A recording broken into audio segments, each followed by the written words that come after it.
perform before another sellout crowd here in Honolulu. They love their football here in Hawaii. And today, you'll see it all live on ABC's Wide World. Look for the game to get a little more intense late in the third quarter and going into the fourth quarter, because many of these players have brought their families over and they start thinking about that extra $5,000 that go to the winner. Now, in my first Pro Bowl, a couple of offensive linemen, Larry Little and Gene Upshaw, gave me a little bit of advice. They said, keep an eye on the first-time Pro Bowlers because they tend to be excited and they play a little more physically than the other guys. Well, in this game, we have 31 first-time Pro Bowlers, so Frank, I expect an unusually physically played football game.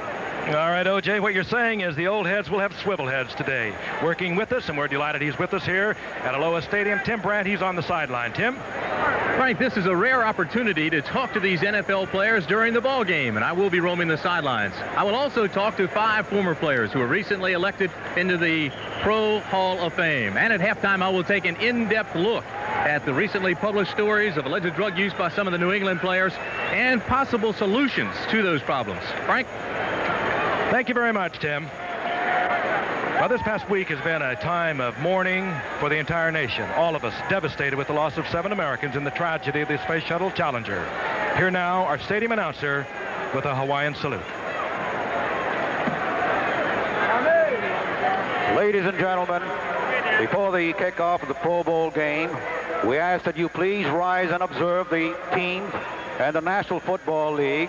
A moment of silence for the 7 shuttle astronauts, including Lieutenant Colonel Ellison Onizuka of Hawaii, who so tragically lost their lives these past weekend.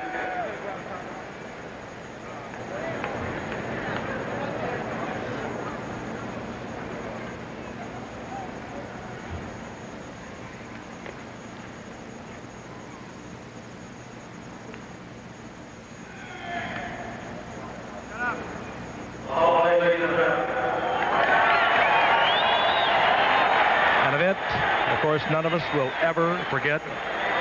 We extend again our sympathies to the families and the friends of the American 7th. Set to go now. The AFC is on your left and the NFC will receive to your right. And back is Ron Brown of the Los Angeles Rams. Led the NFL with over 32 yards per return. He had 3 touchdown returns. A silver medalist sprinter from the Olympics of '84. And here he comes, Ron Brown.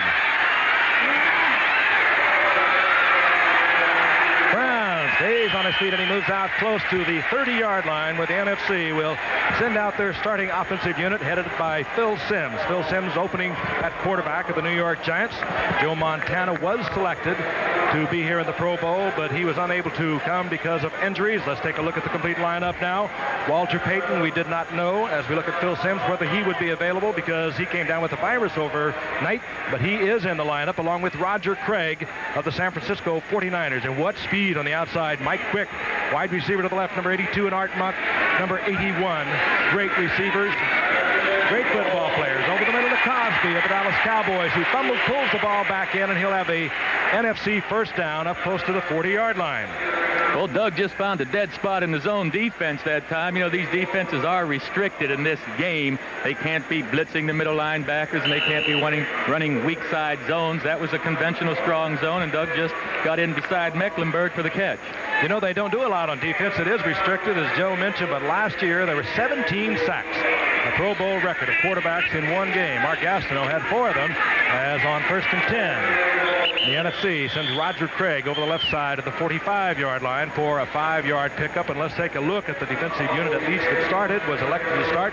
Gastineau, the MVP of the Pro Bowl a year ago. 4 sacks, a safety, and 7 tackles. Not a bad afternoon for Gastineau a year ago. The linebackers, they're fantastic. Perhaps headed by one of the best that ever played the game, Andre Tippett of the New England Patriots. Louis Wright is back as a Pro Bowler. Now in his 11th year at cornerback. It's Mike Haynes at the other corner, Cherry and Kenny Easley. And Walter Payton. And he is inside AFC territory near the 49-yard line. And Walter Payton, O.J., I'm sure you're aware, needs 27 yards here in this Pro Bowl to break your Pro Bowl record. Well, Walter has perhaps given him a little virus flu last night yourself. Keep him out of this. Well, I invited him out to dinner, and if he would have gone with me, I assure you he wouldn't be on the field to break my record here today. First and 10. Mai Tais. First and 10, the NFC.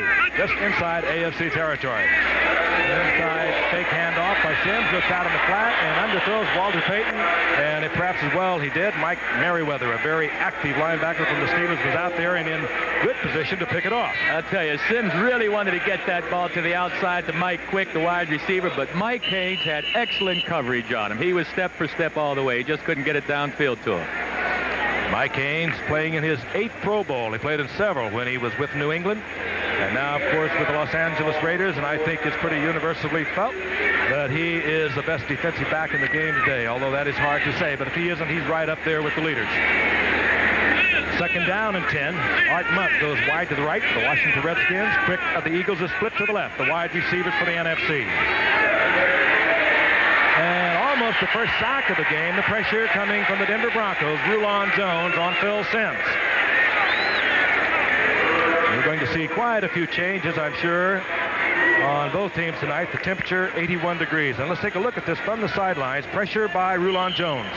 Rulon just beats Hill that time, I'm afraid. The guard from the Los Angeles Rams, he just overpowered him, got to his outside a bit, and got by him. I'm surprised that they had so many sacks last year, and I'd be surprised if they had a lot this year, because they really can't stunt the inside linebackers. The offensive linemen should be able to pick these guys up. Third down and 10. Cosby, the tight end, is out. The other wide receiver, James Lofton, is in. Pressure again on Sims. Steps back into the pocket. Fires downfield. It's complete. It goes to Art Monk. He'll have the first down near the 37-yard line of the AFC. Good move by Sims to step back and get that protection.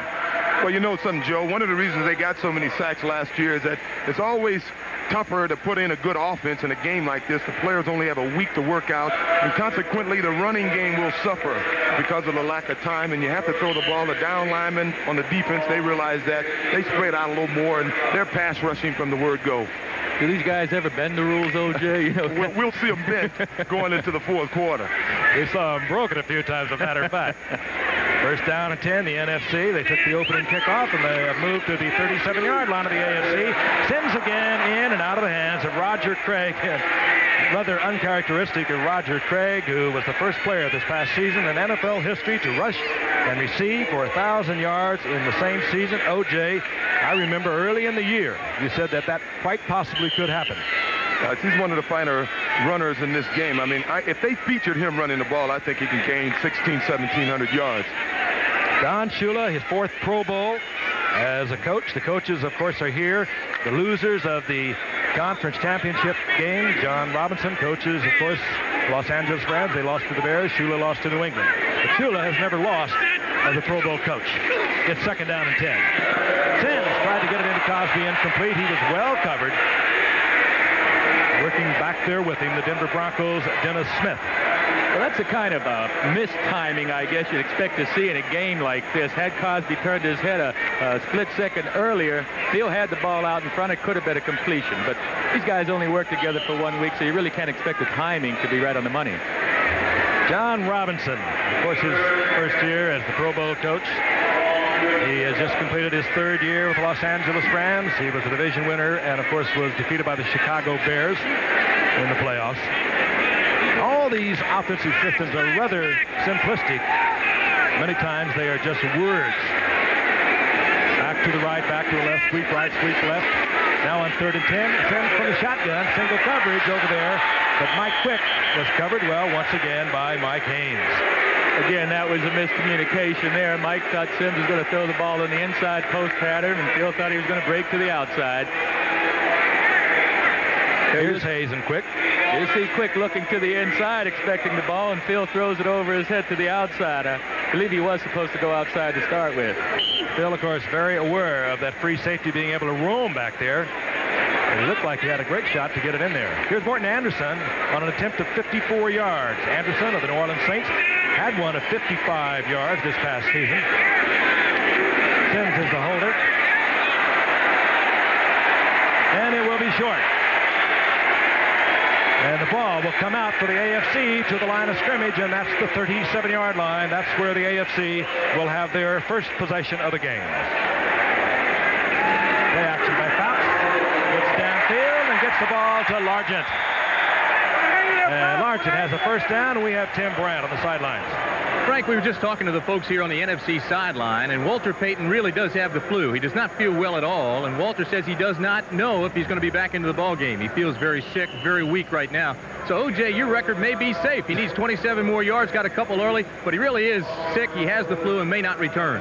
I'm sure O.J. would prefer, Tim, that you did not mention that to Walter. He perhaps doesn't know that he has yet another record. He's got so many of them, and he can't count them. The bad news is Walter's going to be around a few more years. He'll be back here. Oh, yes. At the 49-yard line, first down, AFC. Dan Fouts backfires once again and gets it complete out there to Largent once again, who led the NFL in yardage this past season, now in his 10th year and his 5th Pro Bowl and a great career. Let's take a look at the offensive unit. Dan Fouts holds a lot of Pro Bowl records and a lot of NFL records.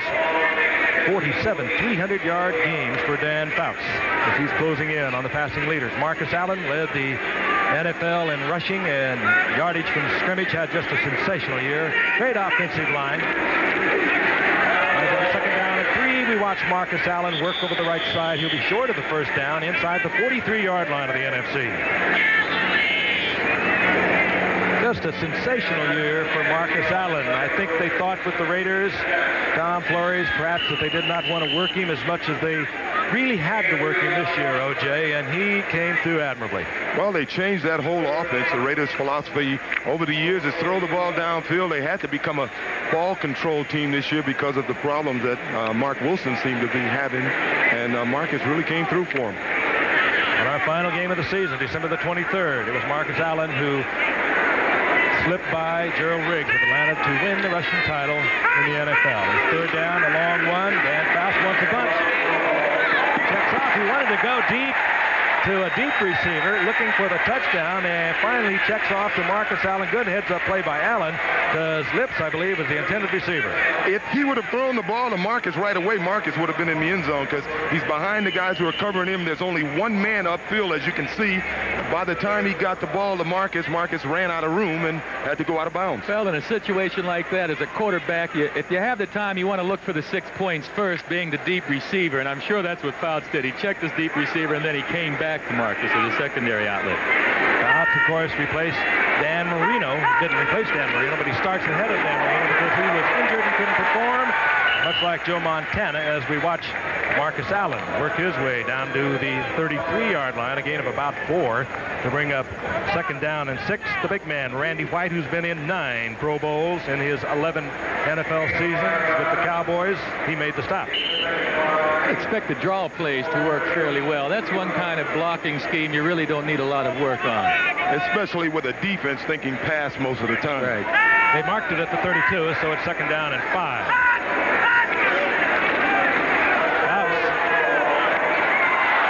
To get it in to Todd Christensen, and usually you can count on the sure-handed Todd Christensen in a situation like that. He's had 3 great years with the Raiders, but he has not come down with the first down. Let's take a look at the starting defensive unit. Leonard Marshall of the Giants had just a sensational year. He had 15.5 sacks.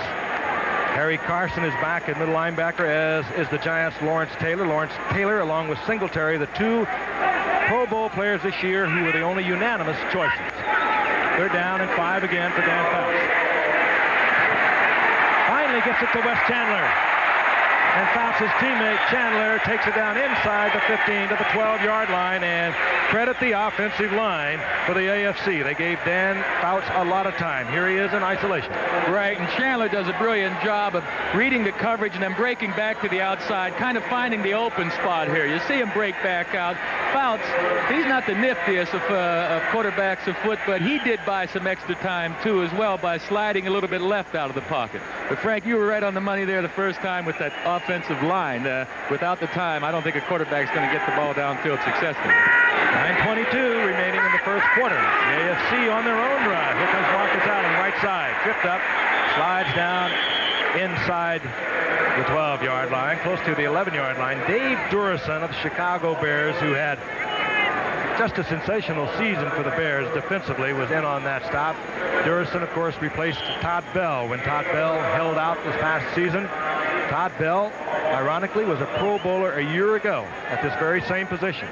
Dave Durson took over and under Buddy Ryan, who, of course, now is the head coach of Philadelphia, turned in a Pro Bowl type performance all year long for the Bears defense. 2nd down and 9. A lot of time once again. And he's checking off once again to Steve Largent. He's inside the 5-yard line. Short of the first down. It'll be 3rd down and 2. Steve Largent, he continues to amaze me. Every time I think about him, Joe, I think about a ball control receiver, but he's tied with Lance Allworth for having 7,000-yard, receiving years, and he can break that record next year. But for a guy that you think of as being a ball control receiver, that's a lot of yards. And he's remarkably durable, too. He's been able to avoid the injuries over the years. Sneaky fast. Sneaky fast is right. They're inside the 5-yard line. It's 3rd down and about 3 for the first down, along 2.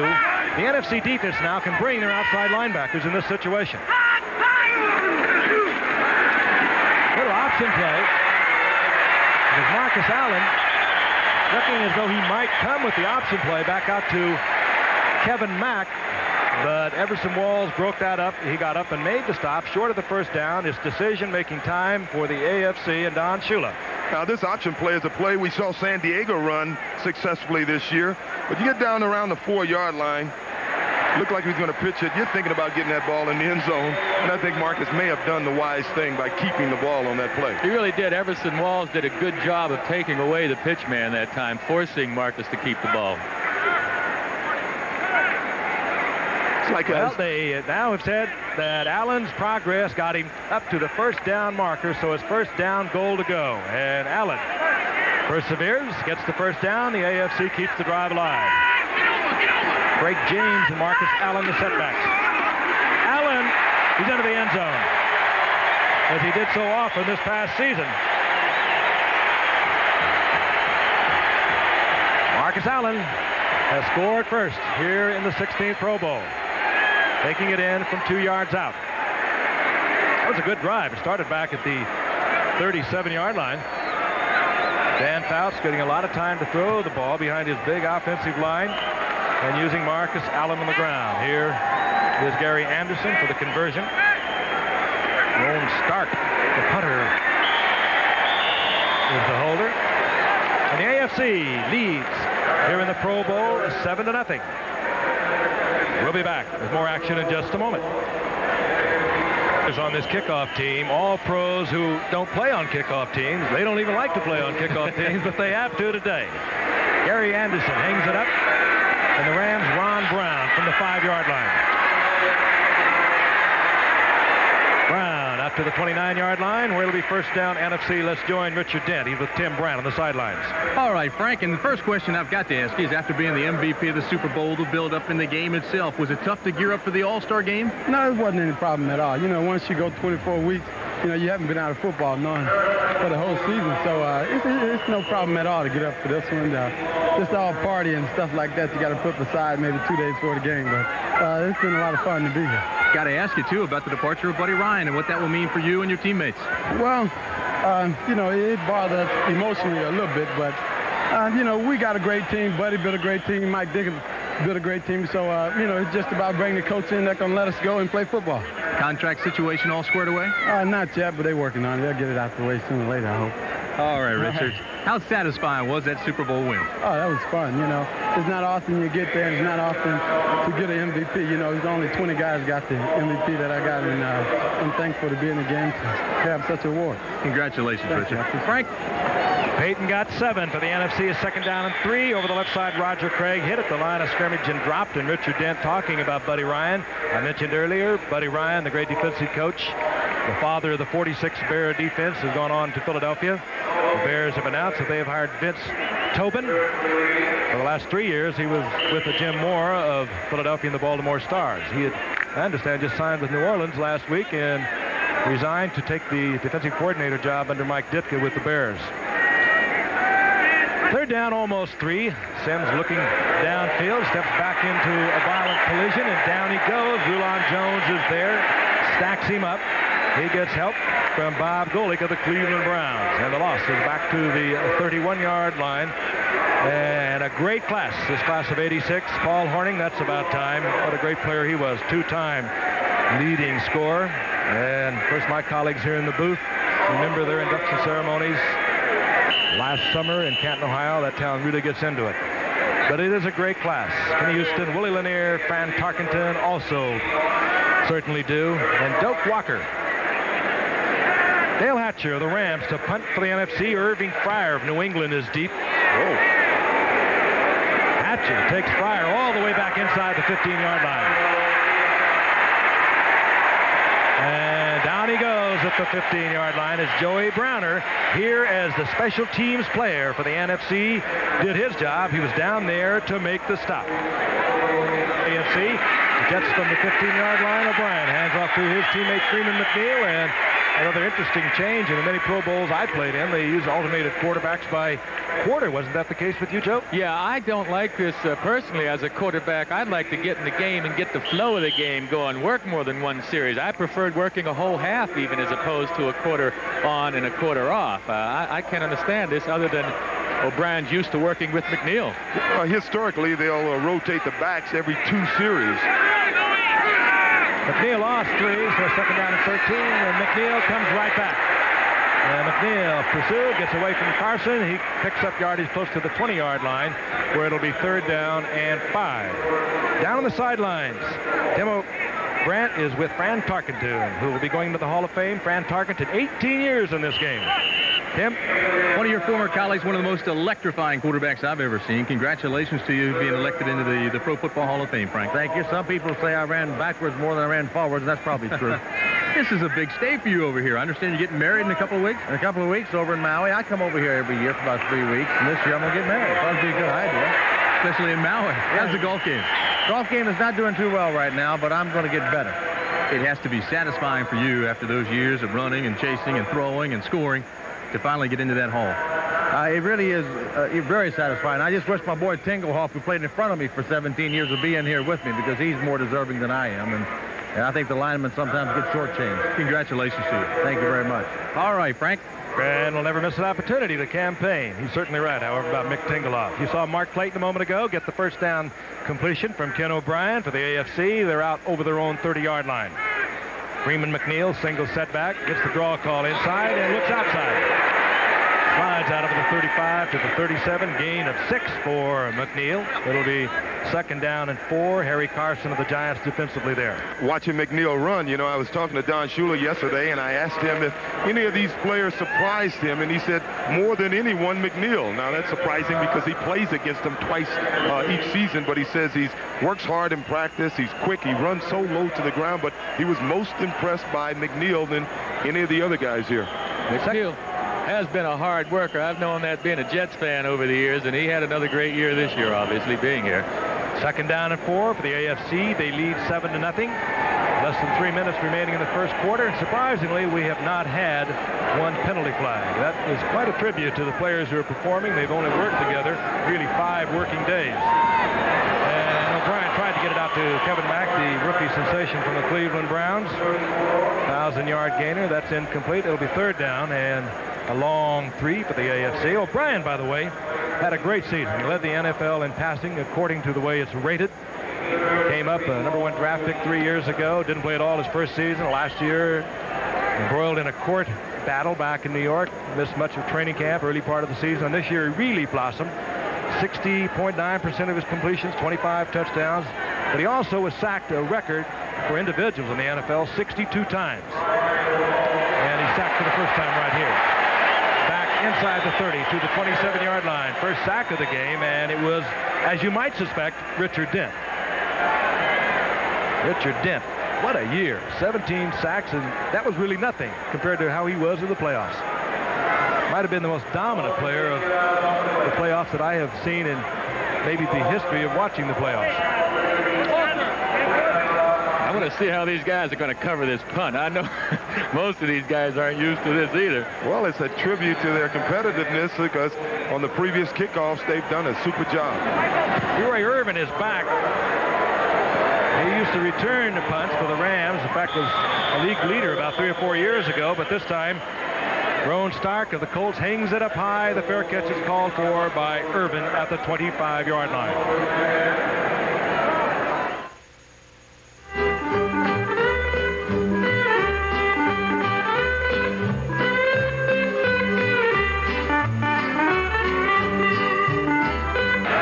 Walter Payton, he loves to throw the football. Puts one up high, intended for Art Monk racing down the sidelines. Walter has completed a lot of touchdown passes over his career. And he has even taken snaps at quarterback. He did that a year ago when the Bears had a lot of problems. As you might recall, some of the injuries they had with Jim McMahon. He took a couple of snaps in one of their games. I tell you, that was a beautifully thrown ball. Ray Claiborne just had good coverage on Monk. What if there's anything he can't do? He hasn't shown it to me yet, anyway. Second down and 10. The wide receivers, number 80, Tony Hill, James Lofton. NFC and stayed on with quarterback Phil Simms of the Giants. They did not make a change. Simms fires it to the tight end. Gets it there complete to Jimmy Giles, and he'll have first down yardage at the 40-yard line. Tim Brandt is with Marcus Allen.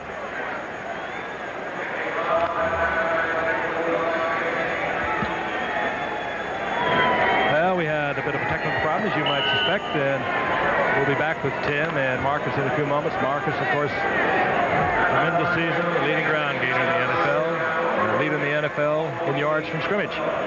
On first and 10, Simms hands off to Walter Payton. And Payton will get a couple of yards out to the 43-yard line.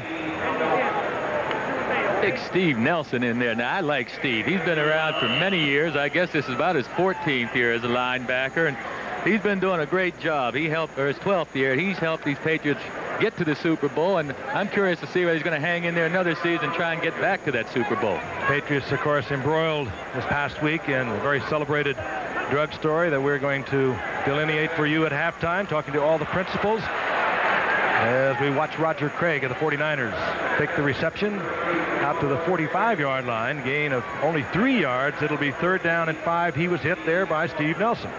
You know, I finally realized what's been bothering me, Joe. I'm looking out on the field, and something appears to be different. I think over the last 12 years, they painted the helmets. The AFC would have a big A on their helmets, and the NFC would have a big N on their helmets. And tonight, they're allowing them to wear their own team helmets. Yeah, I like it better this way. I want to see the different teams out there. I want to hear that Singletary story about helmets in a few moments from one of you.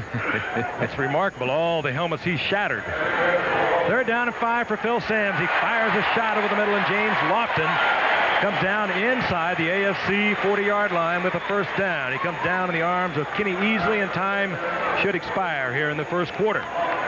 Good football game. We have not had one penalty flag, and these players have only been working together for about 5 days. The NFC will have a first down and 10 at the AFC's 40 when we come back to Honolulu. Wanted and much more. The NFC, first down and 10 as we begin the second quarter here at the Pro Bowl. The AFC in the lead, 7-0. Marcus Allen scoring from 2 yards out. And the NFC is at the 40-yard line of the AFC. Yeah, that scoring drive by the AFC, Dan Fouts was simply superb. He hit every receiver with his passes. We had 2 drop balls, but as you said earlier, Frank, this is really a well-played football game. No penalties and no fumbles. Gerald Riggs, 42. Joe Morris of the Giants are in there as setbacks. Number 20 is Morris. Riggs, of course, with the Atlanta Falcons, had a great year. That's Riggs over the left side, and he rumbles to the 33-yard line. Gain of about 7 before Rulon Jones makes the stop there. It'll be second down and 3. No penalties in the first quarter. That was interesting. The stats very similar. Both teams having a couple of long drives. The only difference is the AFC was able to get it in, and they lead 7-0. Second down and 3, 33-yard line of the AFC. Joe Morris. And Morris, who really came into his own this year, is to the 32-yard line for a gain of 1, short of the first down. It'll be third and 2, but Morris, 1,336 yards, shattering the Giants' rushing record. Had 21 touchdowns for an NFL high. Giants second-round pick in '82. And in his first 3 years with the Giants, he only carried the football 183 times. Last year alone, O.J. carried 294 times. You know what I find interesting is that Morris and Phil Simms are the first offensive players from the Giants to make this Pro Bowl since 1972. It's indeed true. They've had many defensive players, but they are the first 2 offensive players in nearly a decade. Phil Simms. Whoa, that was close to an interception. That was Mike Merriweather, who almost one-handed that football. Simms trying to get that ball away under pressure from Mark Gastineau. Yeah, and Golick and Rulon Jones and Howie Long were pushing pressure in there, too, on him. Just couldn't get it out in front of him. It is 4th down for the NFC. And they're in a funny sort of a position. We have trade winds that blow and circle here at Aloha Stadium. Right now, the flags on the goalposts are very still. So on 4th down and a considerable 2 yards, the NFC is going to go with it. Riggs. And Riggs had to get inside the 30-yard line, and this will be totally dependent upon where they mark his progress. Well, they certainly gave it to the right man. I think Riggs and James Wilder and Kevin Mack are probably the most punishing runners in the NFL. The crowd, and they're really not a partisan crowd. They just pull for the heroes that they've been watching all season. They didn't like that mark, and the drive is stopped at the 30-yard line as Riggs is short of the first down. AFC will take over, and there is Gerald Riggs, and it was only on Monday night, December the 23rd, as he watched Marcus Allen perform, that he realized that he was not going to be the NFL's leading rusher. But he had a great season, 1,719 yards, second only to Marcus Allen. We'll be right back. Just announced this past week that the Pro Bowl, which has been played here now for many years, will be played here 3 more additional years following next season. So there will be 4 more Pro Bowls that will be played here in Honolulu. And they always turn out a sellout crowd. They love their football. The AFC, 1st and 10 at their own 30-yard line. Dan Fouts remains at quarterback. Looking deep, trying to get upfield to Largent, and he was battling with Leroy Irvin. And the ball thrown out of bounds. Incomplete. It'll be 2nd down and 10. Well, Largent's sneaky speed didn't fool him that time. Interesting halftime coming your way. Athlete of the Year presentation to Pete Rose by Wide World of Sports. That report I spoke of a moment ago on the New England Patriots, talking with all the principals, and the Aloha Stadium halftime festivities, and they are rather spectacular. Governor Ariyoshi and his beautiful wife Jean are in the stadium today. They're football fans, and they're delighted the Pro Bowl will be returning. This is Marcus Allen. Not many of them accelerate like Marcus Allen, though, Jay. Marcus, he's surprising to look at him. He's built very slight, and he is so strong. I think he's one of the best conditioned athletes I've ever been around. And what's surprising to me, I think it may be the first time in history a guy led the league in rushing and caught over 60 passes. He caught 67 passes this year. Never missed any length of playing time at all because he is slightly built for the kind of work that he was forced to do with the Raiders this year. He got 5 yards, so it'll be 3rd down and 5 for the AFC. He'll continue to lead the NFC here in the 2nd quarter with 13 minutes, a little less than 13 minutes remaining. 7-0. Bounce under pressure. Reads it well and is picked off. And this is Browner of the Vikings. He came to this football game as a special teams performer, selected as a special team performer. Fouts was trying to get the ball to Ozzie Newsome. Browner stepped right in front of it, raced into the end zone. We are conversion of away from a tied game. I don't think Fouts even saw him, Joe. No, he probably felt him. Quarterbacks work out develop a knack of feeling pressure, and so Dan let it go. But it was a slight underthrow. Had he gotten the ball over top, it could have been completed. Tell you about Joey Browner. He led his team in tackles this year. He had 184 tackles, and when you consider a guy like Lawrence Taylor led the Giants in tackles with just 104 tackles, he was quite active this year. To tie it up, Morton Anderson. Phil Simms is the holder. High snap by Hilgenberg. And it bounces off the crossbar and gets through for the conversion. And we have a tie game at 7 and a very happy Joey Browner. IBM presents You Make the Call. Joe Ferguson of the Bills retreats into his own end zone, and then, to avoid his safety, he intentionally grounds a pass into the field of play. Now you make the call. Where do you spot the ball? Any foul committed by the offensive team behind its own goal line results in a safety. Spot the ball at the 20 for a free kick. Irving Fryer is the principal, standing at the goal line. He's flanked by Louis Lips and Deron Cherry of Kansas City. Anderson puts it up high. Fryer will bring it out from the 3-yard line. And Fryer to the 22-yard line, where it'll be first down and 10 AFC. What's interesting, the next time you see a kickoff is to look at the two guys on both sides nearest the ball, because normally on a 45-man roster, the 44th and 45th guy who makes the team has to play that position. And here we have all-stars. And Joe, you recall the first time we had a special teams meeting in a all-star camp, who's going to play that position? Nobody wants that position. Hey, we had one guy that wouldn't even kick off. Verlin Biggs didn't want to kick off unless he got more money. He said, heck, I don't want to run down there. Money distribution here, of course, 10,000 to the winner, 5,000 to the loser. On first down and 10, Allen found a little opening, squirts out close to the 30-yard line for a gain of 8 before he is dropped there by Durison. It'll be second down and 2. What a story Dave Durison was. His second stringer coming into the season. Todd Bell decided not to come to camp, and here he is in the Pro Bowl. Second down and 2. Tied at 7. 11 minutes and 50 seconds remaining in the first half. The setbacks, Marcus Allen and Craig James. And Allen, Richard Dent reigns all over Allen. They'll mark the progress at the 25-yard line, but Dent carries Allen all the way back inside the 20-yard line. Two offensive linemen were standing around looking at each other, and John Hanna was confused with Brian Holloway, and those two fellows shouldn't be confused. They play on the same team during the regular season. And they can't be out of shape. They played just 2 weeks ago. That was just a good play by old Richard Dent. Well, it was debatable if they played the second half 2 weeks ago. Third down now and 7. The loss of Allen by Allen back to the 25-yard line. Craig James will be the single sack setback now for the AFC. Bounce again. Has the time. He finds the receiver, and again is Steve Largent.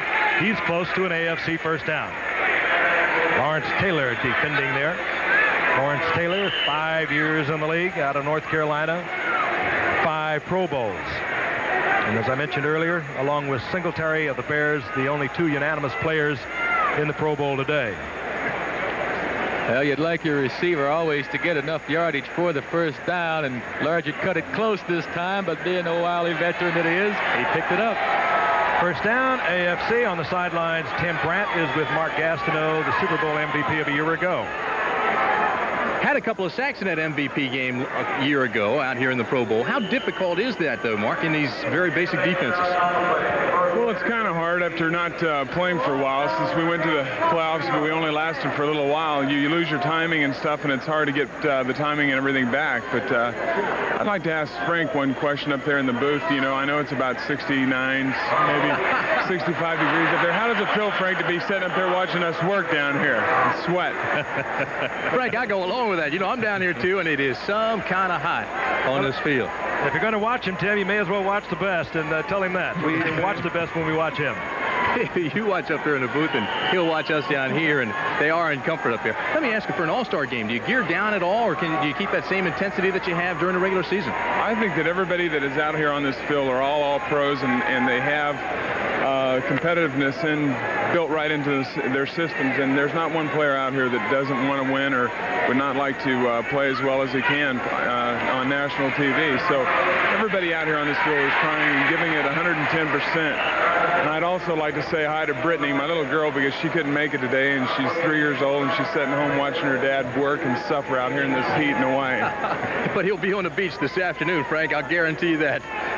You saw Largent short of the first down, and what Gastineau said about the competitive nature of these players manifesting itself, particularly when this game comes down and it gets to be close. Now, a lot of them, OJ, have brought friends, they brought wives, they brought girlfriends, and there's only a $5,000 difference. And today's standards, that may not seem like much, but they have pretty much used up everything they are going to make here today already. Third down and 3, Marcus Allen, and he just struggles over the top of players. Principally Jim Collins, who got an AFC first down up near the 44-yard line. Well, Marcus, he must feel pretty good getting that first down, because 2 plays previous to that, while Gastineau was talking, the AFC had one of the best set-up screenplays I've ever seen in an all-star game, and Marcus just dropped the ball. 3 receivers we've seen so far, sure-handed receivers. Craig, Christensen, and Marcus drop passes in this game. Hey, it can happen to the best of them. 1st and 10 now for Dan Fouts. Looking over the defense. Nothing strange about it. Then he drops back. Under pressure once again, and he dumps it off to Marcus Allen, and Allen will get a couple of yards out of it. It'll be 2nd down and 8. Saturday, a reminder, ABC Sports will present the U.S. Figure Skating Championships featuring the ladies competition. It'll be live except on the West Coast. Tiffany Chen is scheduled to defend her national title in the ladies event, and you'll also see the beautiful ice dance competition. ABC's Wide World of Sports beginning at 4:30 Eastern Pacific, 3:30 Central, Saturday right here on ABC. You know, I think one of the reasons we don't see some of the penalties we see during the regular season, in the regular season, these players have a certain meanness going into a game. I don't think they're playing this game particularly with any kind of vendettas against one another. You know, they're just out there playing good, hard, clean football. At the 48-yard line, the AFC, 2nd down and 3. Marcus Allen, a former high school quarterback, lofts one up deep. Oh, that's Wes Chandler. All right. He comes down with it. Marcus Allen has got to be chuckling to himself. He put that up almost to the top of the stadium. Durison was with Wes Chandler, who kept his concentration, his eyes on the football of the AFC, get the ball into the end zone. Well, Wes never did have to break his stride, even though he appeared to have to make an adjustment to the ball. Marcus Allen was a high school quarterback back at San Diego, but this one, I hope he didn't throw them all like this, O.J. He really put some loft on this beauty. 51 yards. Well, as we said, a great catch.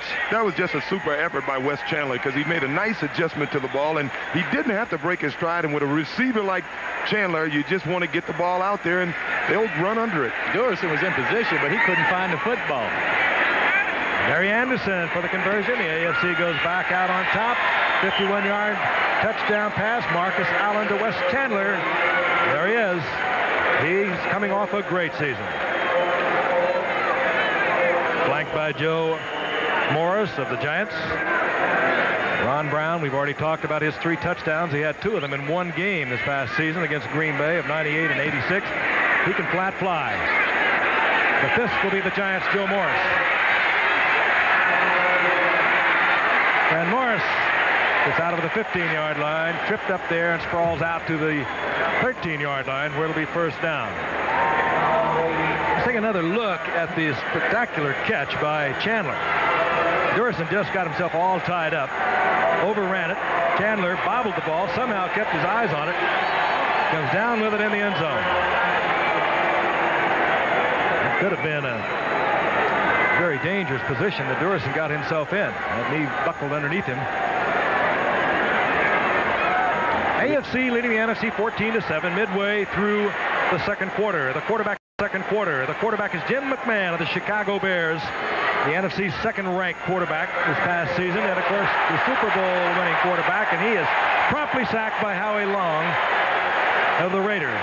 And when we talk of dominant linemen, as we have a Richard Dent, when you speak of dominant linemen, you speak of Howie Long, and he just clouded up and rained all over Jim McMahon, who did not even have a chance.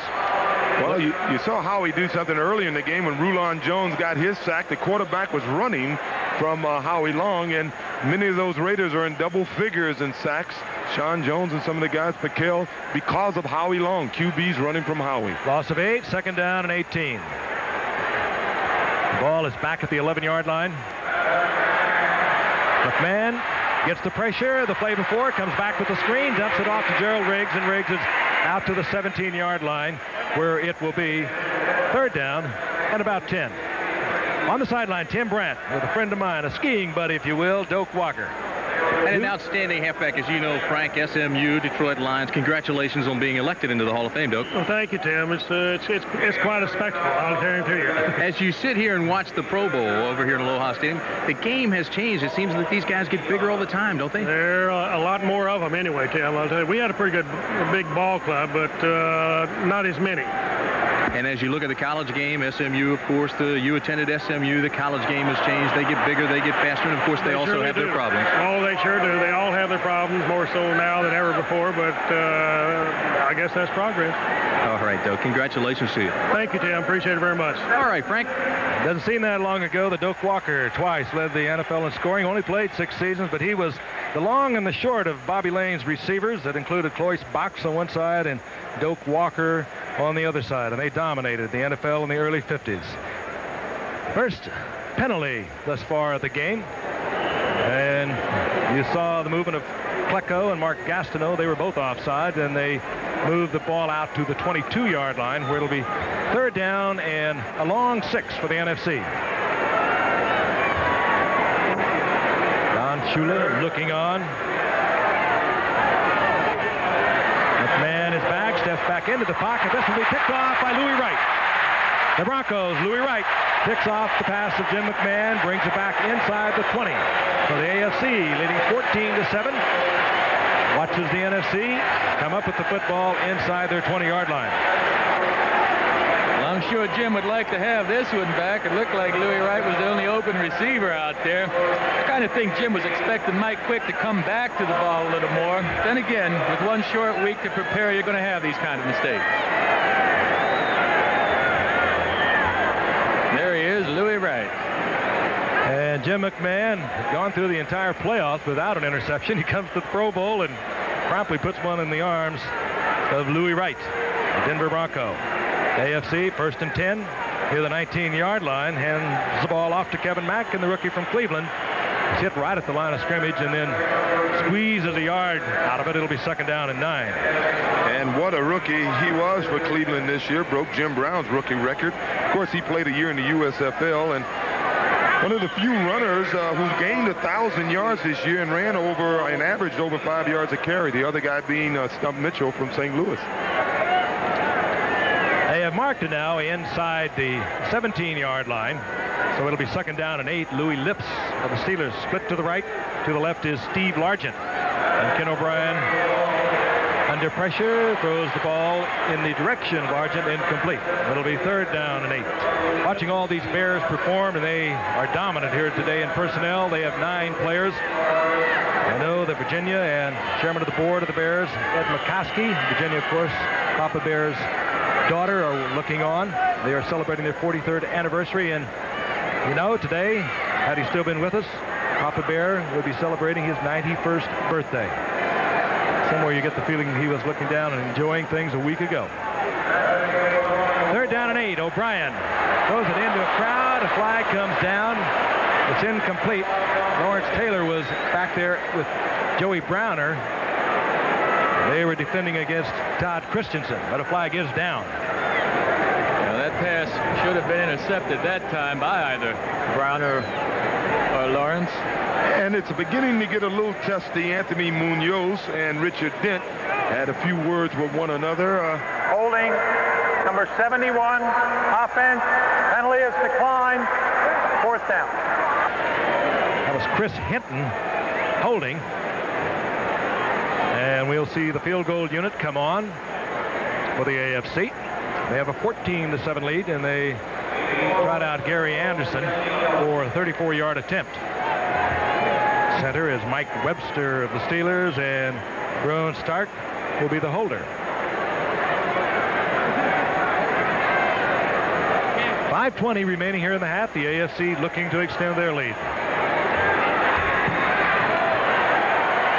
Anderson, who was 33 of 42 this past season, just a superb year, drills it through from 34 yards out, and the AFC leads the NFC 17-7.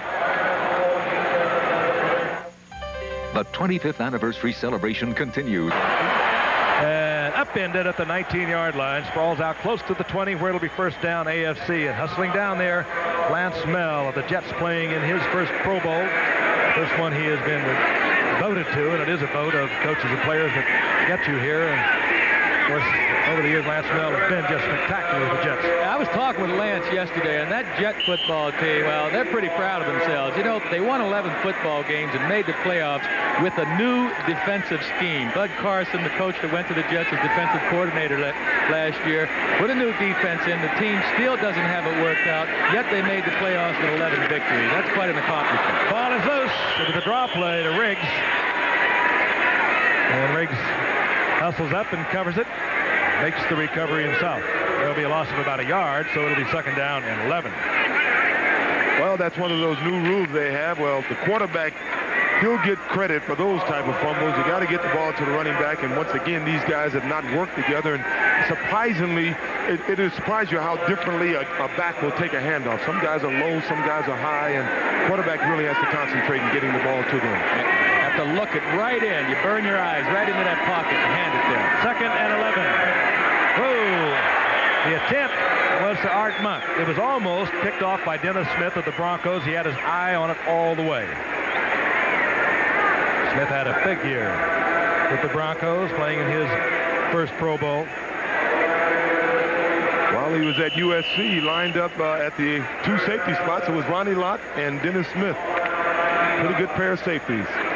Ronnie Lott, of course, missing the Pro Bowl for the first time in many years, as is Lester Hayes for the AFC. Boy, you think of some of the guys, Eric Dickerson and James Wilder, some great football players who are not here. You got to think, what do I have to do to get here? Third down and 11. McMahon, Mr. Personality of the Chicago Bears, will move from the shotgun. Gastineau is there, strips the ball. Gastineau, I don't know whether he can sack dance around here or not. If the same rules apply, there would be a penalty assessed, but Mark is charging up the crowd. Well, interestingly enough, Jackie Slater was not on the field on that play. It was Jackie Slater who went after Gastineau for dancing on the field after he beat him for a sack. And I think more than anything, it was because of that incident that they had the rule of no celebrating after sacks. AFC gets the football back inside the 11-yard line.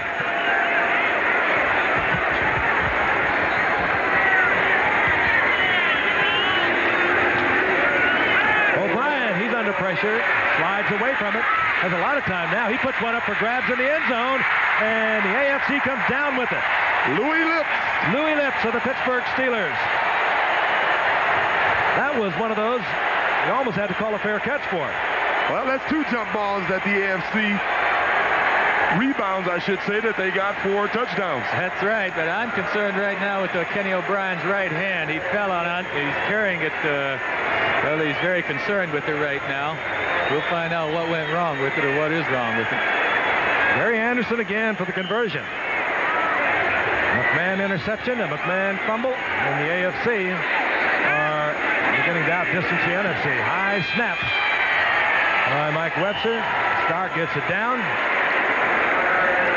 So Rulon Jones, who made the recovery, sets up the AFC touchdown pass.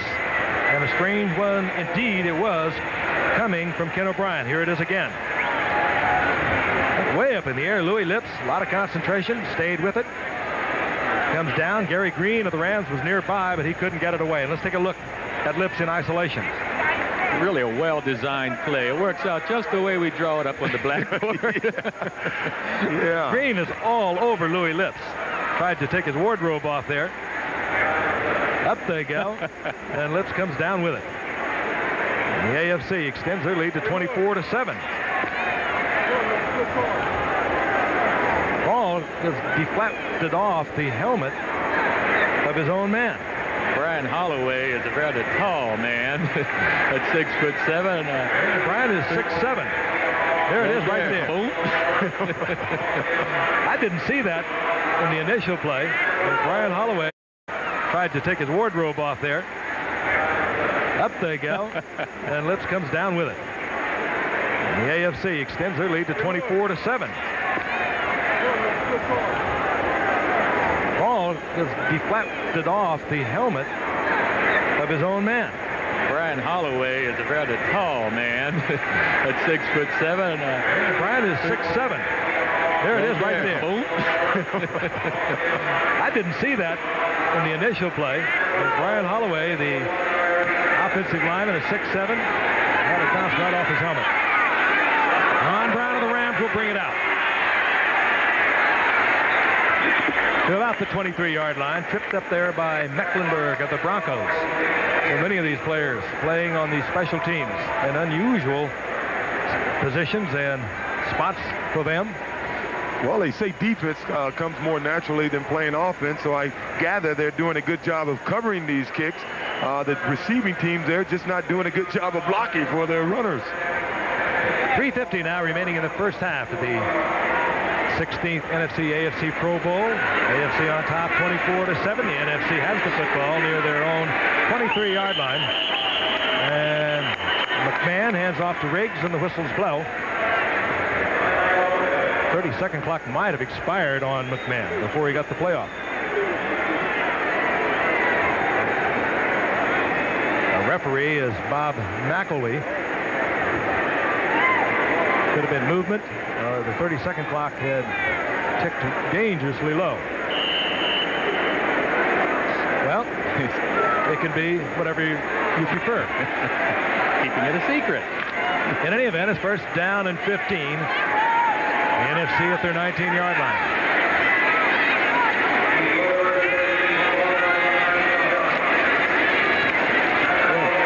Bill Morris, nothing doing on the left side, tried to break it back to the right. He'll lose about 3 yards, so it'll be second down and 17. We're going to go with Tim Brandt. He's on the sidelines with a great one. Willie Lanier, formerly of Kansas City. Frank, one of the best linebackers I ever saw. Willie, 16 years since you played in that Super Bowl win over the Vikings. Seems like yesterday. Yeah, it does. It's been a long time. I was telling you earlier, I was talking to Otis Wilson on the bench and showed him my ring, and since they'll be getting one in 5 months. But I mentioned to him he was very young when I got this one. He was young. I grew up watching you. I don't want to make you feel bad. Let me ask you something. If you were still playing with the rules the way they are now, with no chugging or bump and run like it used to be, would you enjoy that or not? No, that really wouldn't be a lot of fun. I think seeing wide receivers, tight ends, being able to run across the field after the 5-yard situation just takes a lot away from the defensive skill and ability to be able to physically alter their routes. So I think that obviously it would be a little bit frustrating, to play with those kind of rules. All right, congratulations to you on being elected into the Hall of Fame. Thank you. Frank, a guy really knew the difference between come here and sick 'em. Indeed he did. Reminds so many of us, O.J. and I were commenting on it earlier, that Willie Lanier reminded us, if anyone can, of Mike Singletary of the Chicago Bears, who played with that kind of intensity and was that dominant for the Kansas City Chiefs. Third down and 11. You saw McMahon scrambling a moment ago. Hook sliding up close to the original line of scrimmage, but the pass attempt to Lofton is incomplete. And I'll tell you, if you're going to be Mr. Personality and charm all the fans and the nation in New Orleans, as McMahon did with all his antics over the past week, you're going to hear the smattering of the boos. He's given up an interception, had a fumble, and now he cannot get them out of their own territory, and he hears from them. Getting back to Willie Lanier, we're talking about Singletary. While he was at Baylor, he broke 16 of his own helmets, and in his 5 years with Chicago, he's broke 3 or 4 helmets. Just as he uses that helmet when he tackles. He's one of the few guys that do that.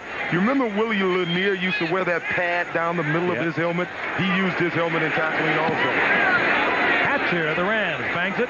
Pryor with the Patriots at the 31-yard line, and down he goes, and hustling down to make the stop is Browner, the special teams player for the NFC. We've already seen Browner score on a 51-yard touchdown interception. He's looking dangerously like MVP material.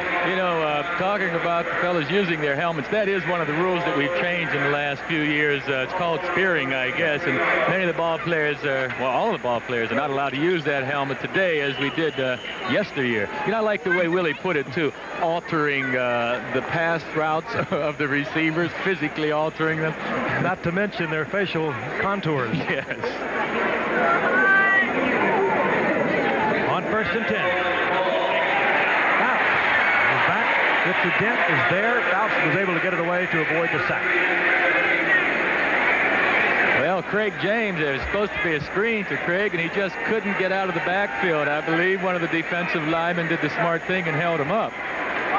Well, you know, getting back to the tackling with your helmet, the way you really tackle is that you square up on a guy and you try to put your face mask in a guy's chest. And I guess that's what we're talking about when we say Mike Singletary will tackle a guy with his helmet. He'll square up on him and put that face mask right into the chest of the ball carrier. Got to look that lick in. Second down and 10. This will be the last play before we get the 2-minute warning here in the first half. Marcus Allen tries a little trap block inside. Gets up to the 35-yard line, a gain of a couple. It'll be 3rd down and 8. Howie Long, like all the players in this Pro Bowl, they've been having a great week here in Hawaii. Christopher, look.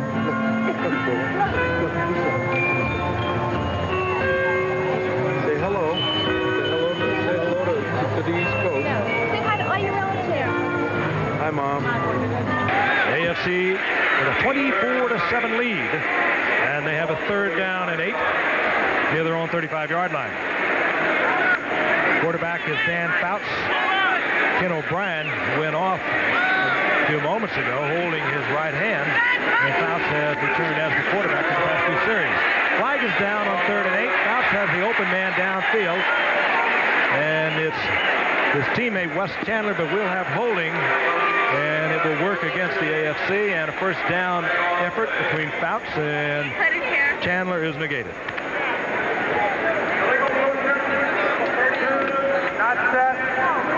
Well, it was illegal motion, not holding. So the AFC will be backed up 5. Referee once again is Bob McElwee.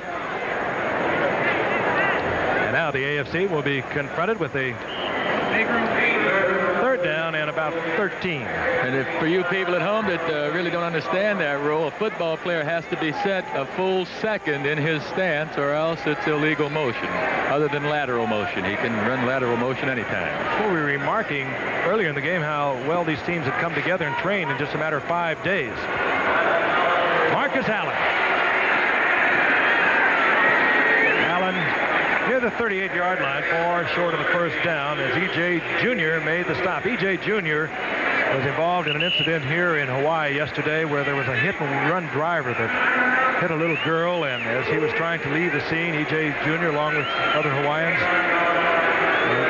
maintained and detained the alleged hit-and-run driver until the police came, and E.J. Jr. kept a lot of very angry people from attacking the man. Quite a tribute to E.J. Jr. We're looking at one of the AFC players. It's number 63. That's Munchak of Houston. Let's join Tim Brown on the sidelines now. He's with the Giants, Joe Morris.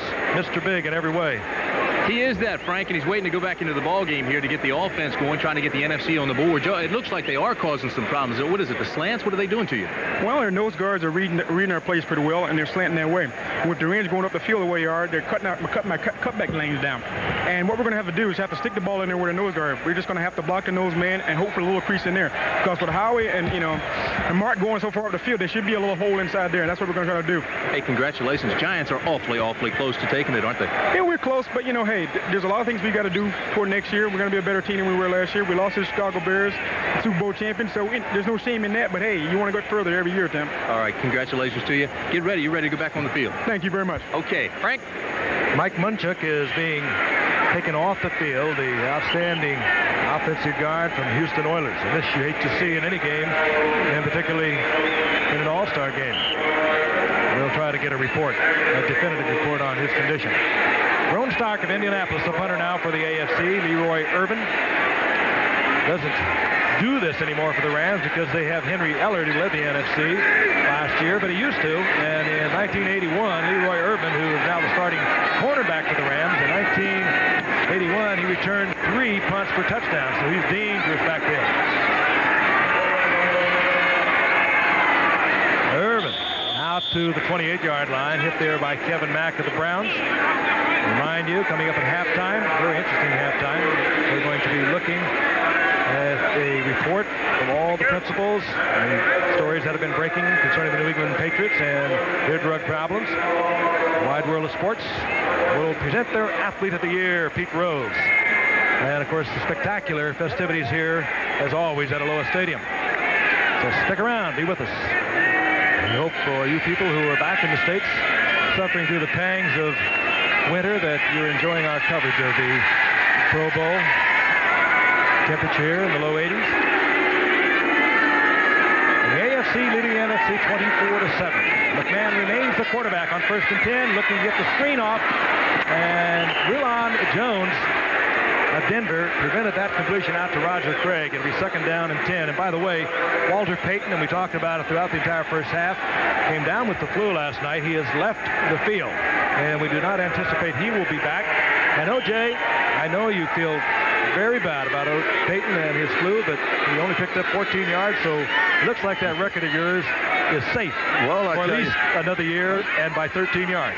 Well, the way Walter is going, he'll be back here next year. He's 31. He had one of the finest seasons any back has ever had this year, but I can break out. I still got the record T-shirt.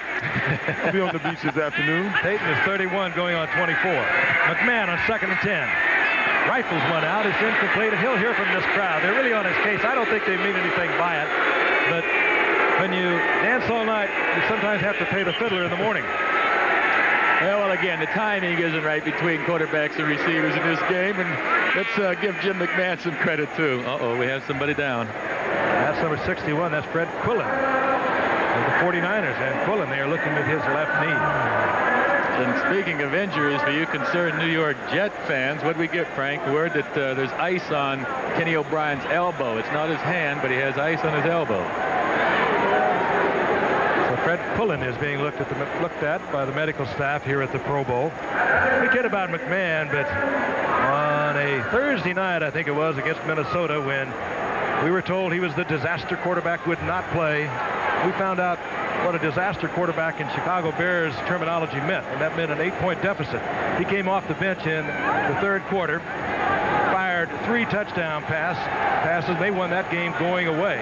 The first 2 completions were touchdown passes. And a remarkable young man. He has this entire Bear team behind him totally. And he really put on quite a show, not only in the Super Bowl, but during Super Bowl week. A great competitor and a great athlete. He does things back there that a lot of quarterbacks can't do. He buys time with his running ability, takes the ball upfield and gains yardage, and he's an excellent passer. Going back to his BYU days, he still has records, collegiate records for his passing. They continue to work on Fred Quillen. Now they assist Fred Quillen to his feet. Well, Quillen, he's had some leg problems this year. He missed a few games for the 49ers, and they moved Randy Cross to center. Randy Cross got hurt late in the season, and I think Quillen may have come back before he was completely healed. I don't think he was the healthiest ball player to come over here to Hawaii this year. And again, we will try to get an injury report from the bench as quickly as possible. We realize that friends and family are watching this football game. We'd want to keep you as well informed as possible. 1:13 remaining in the first half. The AFC leading the NFC 24-7. Fred Quillen, the only 49er offensive lineman here in the game today. I mentioned earlier that Jim McMahon is here in the Pro Bowl because quarterback Joe Montana, who was selected, was unable to come because of injuries. McMahon from the shotgun, looking over 3rd down and 10. The ball at his own 28-yard line. They come at the draw play to Roger Craig. Craig to the 31-yard line, far short of 1st down yardage, as Mike Merriweather made the stop, and the punting unit will come on for the NFC. I don't know who called that play, but I'll bet you it wasn't McMahon. 3rd and 10. Yeah, vintage Robinson. Well, you've always been somewhat critical of John Robinson's. That's a gamble by John Robinson. That's his gambling play. Well, the NFC's offense has been somewhat predictable today. Notice that the NFC is using the shotgun formation, and talking with the AFC coaches, they decided before they got here that they wouldn't use the shotgun. They didn't want to do something Dan Fouts hasn't been doing, so they stick with the conventional under the center. And Joe, the AFC has called timeout because they want to get that football back, and they should get it back in relatively good field position. Dale Hatcher is on. Irving Pryor, a deadly return man from New England, is back there. Led the league in punt returns with an over 14-yard average, a couple of touchdowns, had an 85-yarder against Buffalo, so they want to give Fryer an opportunity to get them in a good field position and put some more points on the board. And they know the NFC could come back. We were down by 14 points at halftime, one All-Star game, and won it. In another game, we were up 20-6, and the NFC came back and beat us. Well, that's a clutch punt by Dale Hatcher of the Rams. He put that up, a towering punt, and carried all the way down to the 20-yard line.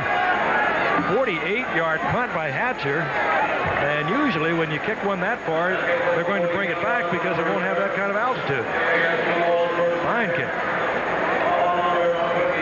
Those are the kind of punts that cover team on the punt team really love to see. We are told that Munchak and Quinlan both have left knee injuries. They are not severe injuries, and we have also been told that there is a possibility they might return. Certainly didn't look that way, but that's what we've been told. First down and 10 the AFC. They have 57 seconds to work with. They have 2 timeouts, and Dan Fouts is a master at using them. As is Steve Largent, who gets the first down for the AFC up at the 42-yard line in front of Carlton Williamson. A beautifully thrown pass. I'll tell you, not many quarterbacks have the touch that Dan Fouts has, if any, actually, and he dropped that ball just over Williamson's head to open Steve Largent. Nicely thrown pass. Near the 42-yard line is the first down. Largent able, of course, to stop the clock by getting out of bounds. Fun crowd here. They're looking forward to the festivities of halftime, but they are also very appreciative of the play of these Pro Bowlers. Fouts couldn't find anything downfield, so he dumps it off to Greg James. And James of the New England Patriots gets about 6 yards up close to the 48-yard line, and Fouts has called a couple of plays in the huddle to conserve time. And you're down to 30 seconds during the first half. Second down and 3.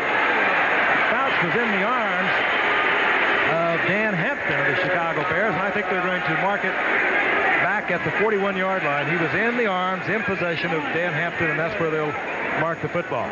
So it goes as the sack back near the original line of scrimmage.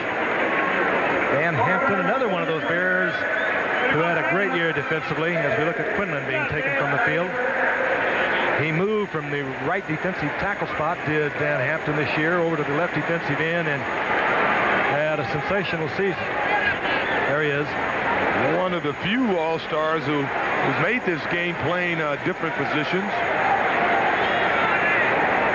Of course, you have some guys like Glecko, who has made the All-Star team playing 3 different positions, defensive end, defensive tackle, and this year at nose tackle. That's pretty remarkable, huh? That is. AFC has used another timeout. They have 1 remaining, and we can remind you that Saturday ABC Sports will present the U.S. Figure Skating Championships featuring the ladies competition, and it'll be live, except on the West Coast. Tiffany Chen is scheduled to defend her national title in the ladies event, and you'll also see the graceful, beautiful ice dance competition. ABC's Wide World of Sports beginning at 4:30 Eastern and Pacific, 3:30 Central, coming up this Saturday. About you guys, but I'll be on my way to Czechoslovakia to cover a ski event over there that hopefully we'll be able to bring you next Sunday. Well, I'm going to hang around here for 2 weeks, Frank, and try to work on my golf game. I went out with Joe yesterday. You better this work on that golf game. 2 weeks won't do it. 3rd and 9. Fouts fires down to teammate Wes Chandler, who couldn't hold on. He was really hit on the sidelines. Carlton Williamson coming up to make sure that Chandler did not come up down with that first down.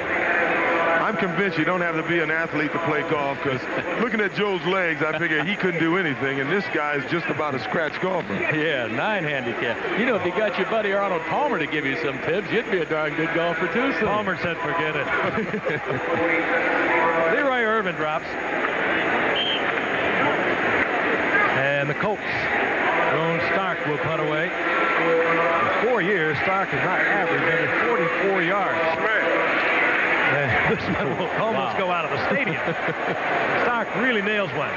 Carries, of course, into the end zone. It'll be a touchback, and the NFC will have the football back at the 20-yard line with 7 seconds remaining on the halftime clock. And the NFC trailing 24-7. Very opportunistic AFC defensive unit. They've turned an interception and a fumble by McMahon into points. And again, with the type of players we have on this field, they could come back at any moment. Well, you can bet they're upset about this. As Richard Dent said earlier in this game, they've got a lot of pride at stake, and the NFC right now is mighty angry. I'll bet you one thing. You'll see a guy like McMahon will go to his receivers, and they may make up some of their own plays for the second half. That's right. Because what they've been running just have not worked. The only touchdown coming from a Joey Browner interception for the NFC. Only drive the NFC was able to put together as we watched Joe Morris kick off the final seconds of the first half was early in the game, and it was directed by Phil Simms. 24-7 at halftime. The AFC over the NFC. Presentation. The NFL Man of the Year Award honors NFL players who make significant contributions to charitable causes. Sponsored by Light Beer from Miller, the Man of the Year program annually awards $52,000 in scholarship money in the name of NFL players from each team. The 1985 NFL Man of the Year is center Dwight Stevenson of the Miami Dolphins. Dwight is being honored for his efforts. Thornton Baby House, a South Florida social agency that cares for children with cerebral palsy. Stevenson also recently received the Silver Medal for Valor for the Dade County Police Department for his role in apprehending suspected burglars. Presenting the Man of the Year trophy to Dwight Stevenson, our NFL Commissioner Pete Rozelle and Robert Toledo, Senior Executive of the Miller Brewing Company. Congratulations to Dwight Stevenson, the 1985 NFL Man of the Year. The preceding message was paid for by the Miller Brewing Company. Players from both teams have come out onto the field, and we'll be getting the second half underway very shortly. The AFC over the NFC at halftime, 24-7, and this ABC Sports exclusive is being brought to you by Miller Beer. Miller, made the American way since 1855. By GTE Sprint. When you call Sprint, you've got the future on the line. By the full line of 1986 Volkswagens. And by Owens Corning, our building products put your house in the pink. Let's take a look at the halftime statistics. As you can see, it was dominated by the AFC, 209 total yards. Turnovers also helping the AFC. A McMahon interception, a McMahon fumble leading to points for the AFC. And Phil Simms really was the only quarterback able to generate any kind of lengthy drive for the NFC. I mentioned earlier that the two quarterbacks that were selected, Dan Marino from the Miami Dolphins for the AFC, unable to participate because of arthroscopic surgery on his knee. And Joe Montana, the San Francisco 49ers, also was not able to participate. Jim McMahon replaced Montana, while Ken O'Brien of the Jets replaced Dan Marino. Set to go. Both teams bring out their special teams, and the NFC will be kicking off. Irving Fryer, the speedster from New England, drops back for the New England Patriots. Louis Lips of the Steelers is flanked on Fryer's right, while Deron Cherry of Kansas City is also back for the AFC Pro Bowlers. Morton Anderson to kick off. Low kick that is taken by Deron Cherry of Kansas City. And Cherry out over the 20, close to the 23-yard line, where the AFC will trot out their offensive unit. Otis Wilson of the Bears down there to make the stop for the NFC. Looking for the AFC quarterback that will open the second half, and it will be Ken O'Brien of the Jets. O'Brien went out early in the first half, if you were with it. He had an ice bag on the hand, on the sidelines, or rather on the elbow, and he does appear to be all right. Good news for the Jet fans. Kevin Mack and Freeman McNeil are the setbacks. That is Freeman McNeil, O'Brien's teammate. He's out over the 25 to the 26, a gain of 3 yards. It'll be second down and 7. He's hit there by Otis Wilson. Kevin Mack, the other setback, the rookie from Cleveland, won a 2-Brown this year. Went over 1,000 yards rushing. Ernest Biner being the other. So they had a really fine running game. Marty Schottenheimer's done a fine job over there at Cleveland. They made the playoffs, and Bernie Kosar developed nicely for a rookie this year. I think Cleveland's going to be a good football team. Well, they're already a good team, but they're going to be around for several years to come, threatening the playoffs, threatening these other teams in the playoffs. Kosar was not altogether too happy towards the end of the season. However, following that loss to Miami in the playoffs, a little critical of the offensive philosophy. He would like to throw the ball much more for Cleveland as we watch Freeman McNeil work the left side. Ken Mack, by the way, has limped off the field for the AFCs. The AFC showed a little versatility on offense. They went to a single back, picked up some good yardage from it. Got a good block from Todd Christensen. McNeil did. You know, one of the reasons they do stress the running game in a place like Cleveland, too, Frank, is that bad weather up there. You just simply can't pass the football as much as you'd like to. And they play on that natural surface, so it's going to get pretty sticky and muddy. This is Freeman McNeil again on 3rd down and 3, and he has the first down yardage out at the 35-yard line. It'll be first down AFC, and we're going to pause 5 seconds and allow our stations to identify themselves. Channel 10, WPLG, Miami, Fort Lauderdale. The 16th annual AFC-NFC Pro Bowl game from Aloha Stadium in Honolulu. Frank Gifford along with Joe Namath and O.J. Simpson. The AFC Pro Bowlers leading the NFC 24-7. A couple of turnovers in the second quarter provided major points for the AFC. And the AFC has a 1st and 10 at their own 35-yard line. The quarterback is Ken O'Brien of the Jets, and he fires out and misses. Louis Lips on the out pattern. Back there covering was Everson Walls. You know, that was a poor job of blocking on behalf of the AFC. Otis Wilson, the fine linebacker from the Bears, really came clean from the outside. And again, the reason these teams limit the outside blitzing is because you should be able to pick up that type of a blitz. Geez, he came clean, not a man laid a hand on him. A quick look at Ozzie Newsome of the Cleveland Browns on the sidelines. Had another great season. 62 receptions this past year. O'Brien back, gets the time, fires out, and he gets it complete. That was Mark Clayton who hustled across the field to get first down yardage right up at midfield. We'll take a look at Clayton from our ground level camera.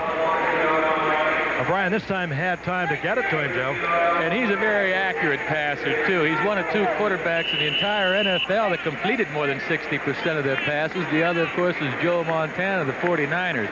He's accurate. He's very selective where he throws the football, and that's why he had a minimal amount of interceptions this past season. First down, AFC right at midfield, and O'Brien is back once again. O'Brien with a fine touch trying to get the ball to Ozzie Newsome, and Ozzie Newsome comes down with the football, but he's out of bounds. There's Todd Christensen, rather.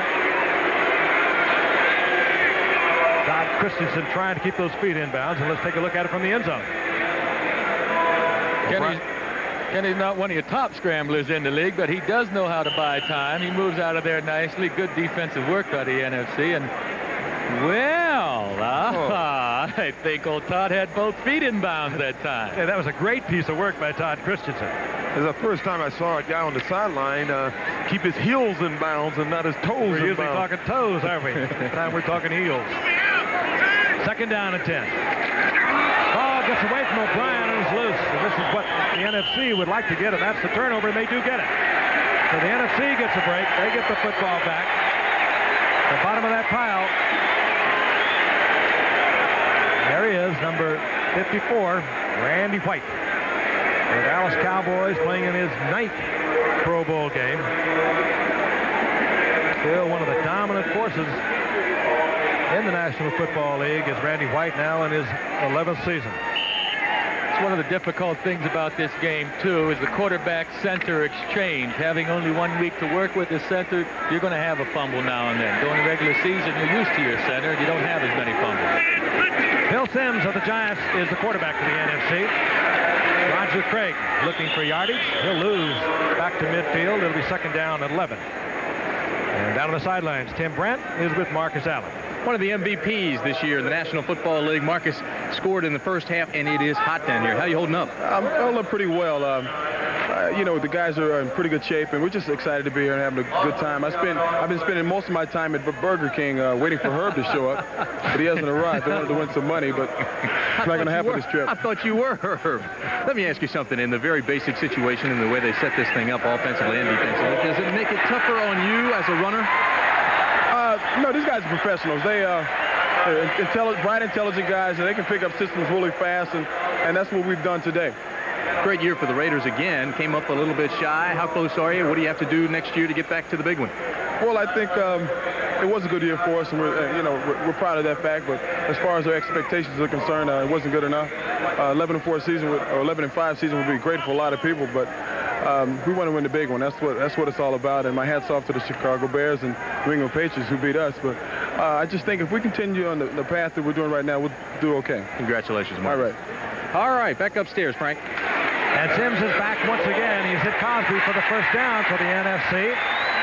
Down at the 27-yard line, he comes back to another tight end, Jimmy Giles, and Giles comes down with the football close to another first down near the 17-yard line. So Phil Sims has the NFC moving once again. Well, as we listen to Marcus try to get some commercial deals going for himself, it was funny listening to Don Shula talk about the backs. He was saying how impressed he was on Freeman McNeil, but how Marcus is hard to tell in practice because he's so cool in practice, but he's always under control. Giles is about a foot short of the first down. His second down, short yardage. Roger Craig, he spins and twists, and he'll have the first down at the 16-yard line. Roger Craig, again, the first player in NFL history to get 1,000 yards rushing and receiving for the same season. Sparkling year for Roger Craig. The NFC trailing here in the third quarter, 24-7. They change the setback. Still Morris is in. Number 20 of the Giants. Earl Riggs of Atlanta, number 42. Sends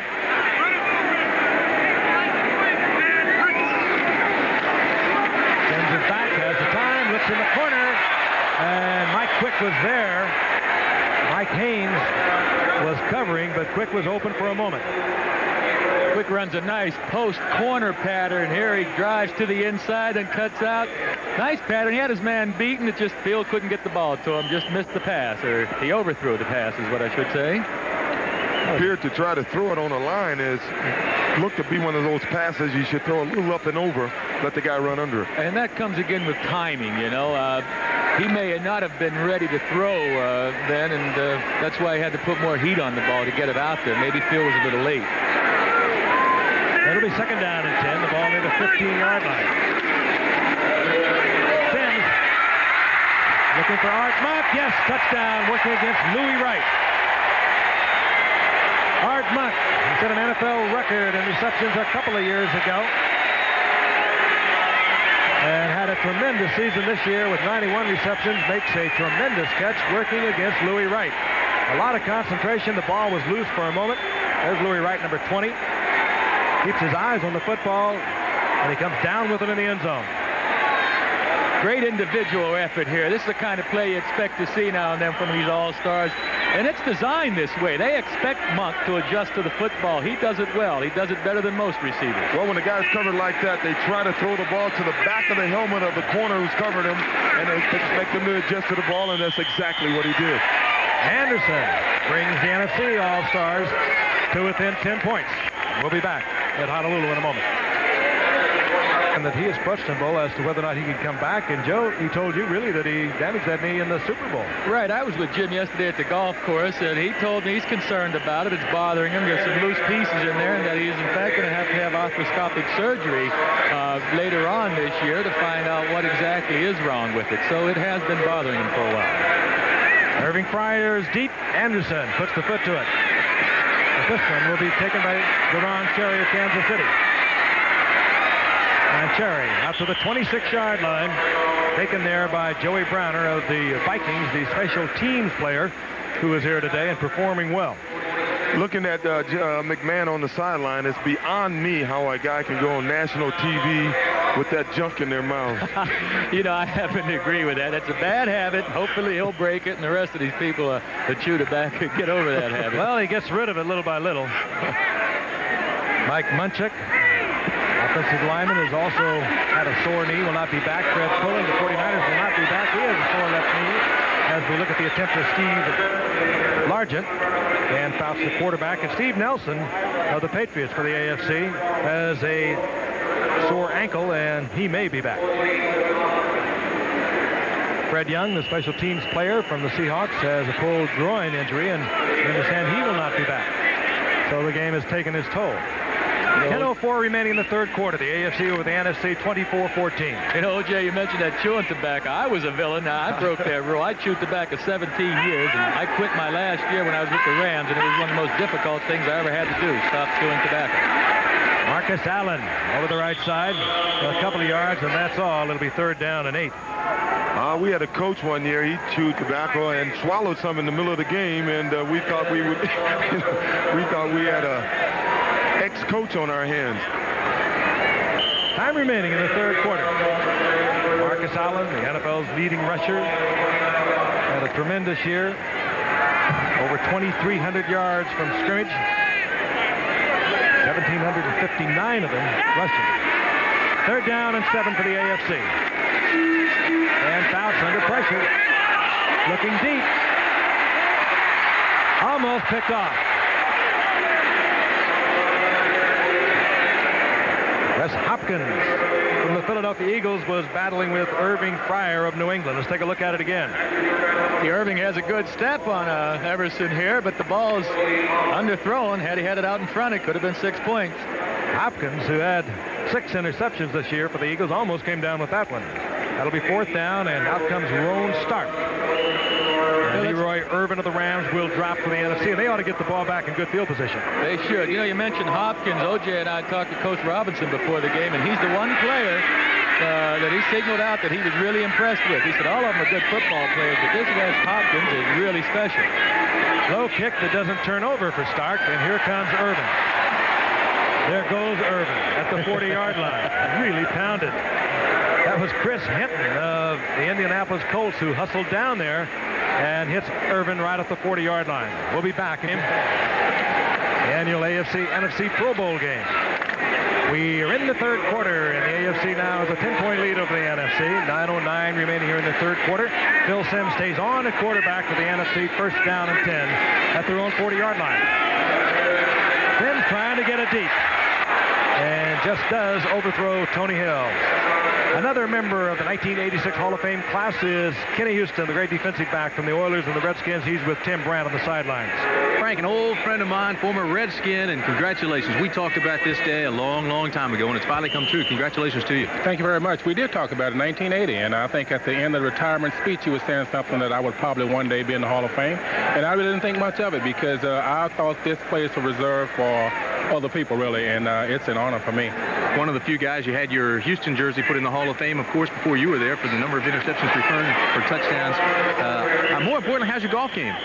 Golf game is really good. I have a lot of time to play it now. You know, I have a little niece in Houston, Stephanie, that we play a lot together. And so it's just a good thing. Do you know what you're going to be doing now? I know you were coaching and have departed the premises there. Well, right now I'm a house husband. No, I probably plan to go into the school system, teach school either in junior high or senior high school. Well, that's great. Congratulations. Thank you very much. And Frankie wanted to tell us that he shot an 82 at Waialae Country Club. Morris got 3. It's 3rd down and 7 for the NFC. They're at their own 43-yard line.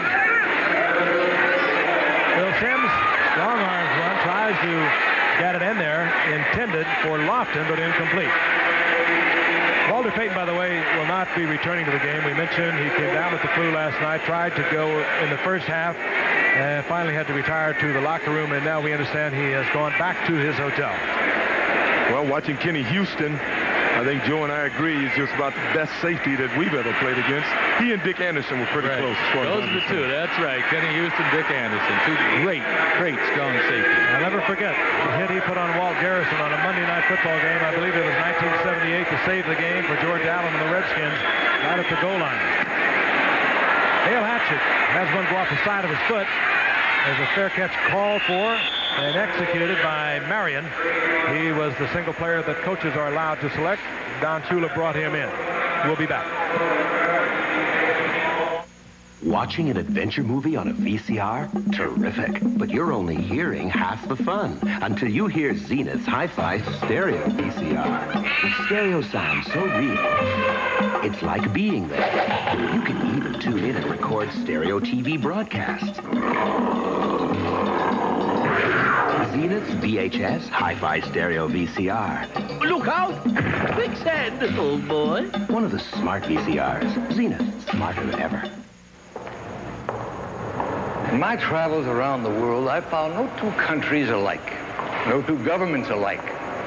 There's a lot for governments to disagree on.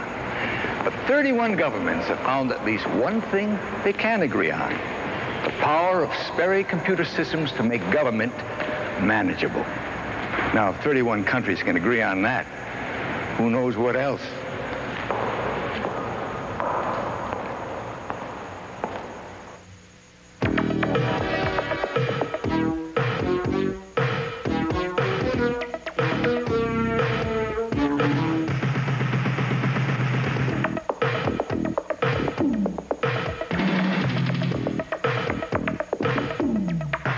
Pair of Converse leather basketball shoes free when you buy 10 rolls or more of any Owens Corning Pink insulation. So insulate now and save on your heating bills.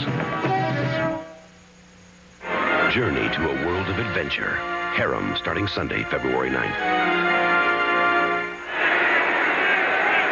Time remaining in the third quarter. The AFC with the football near their own 28-yard line. Sellout crowd, Aloha Stadium in Honolulu. Perfect weather for a football game if you're not playing it, because it is a bit warm. Marcus Allen, right side. Puts the head down, Bulls out over the 35-yard line. Gain of 7-8 yards on that play, so it'll be second down and 2. Joey Browner made the stop there for the NFC. Yeah, thinking about the weather, I would send my best to Walter. I'm sure he's probably listening to us now, but what's amazing is he can play a whole season in that weather in Chicago and then come out here and get the flu.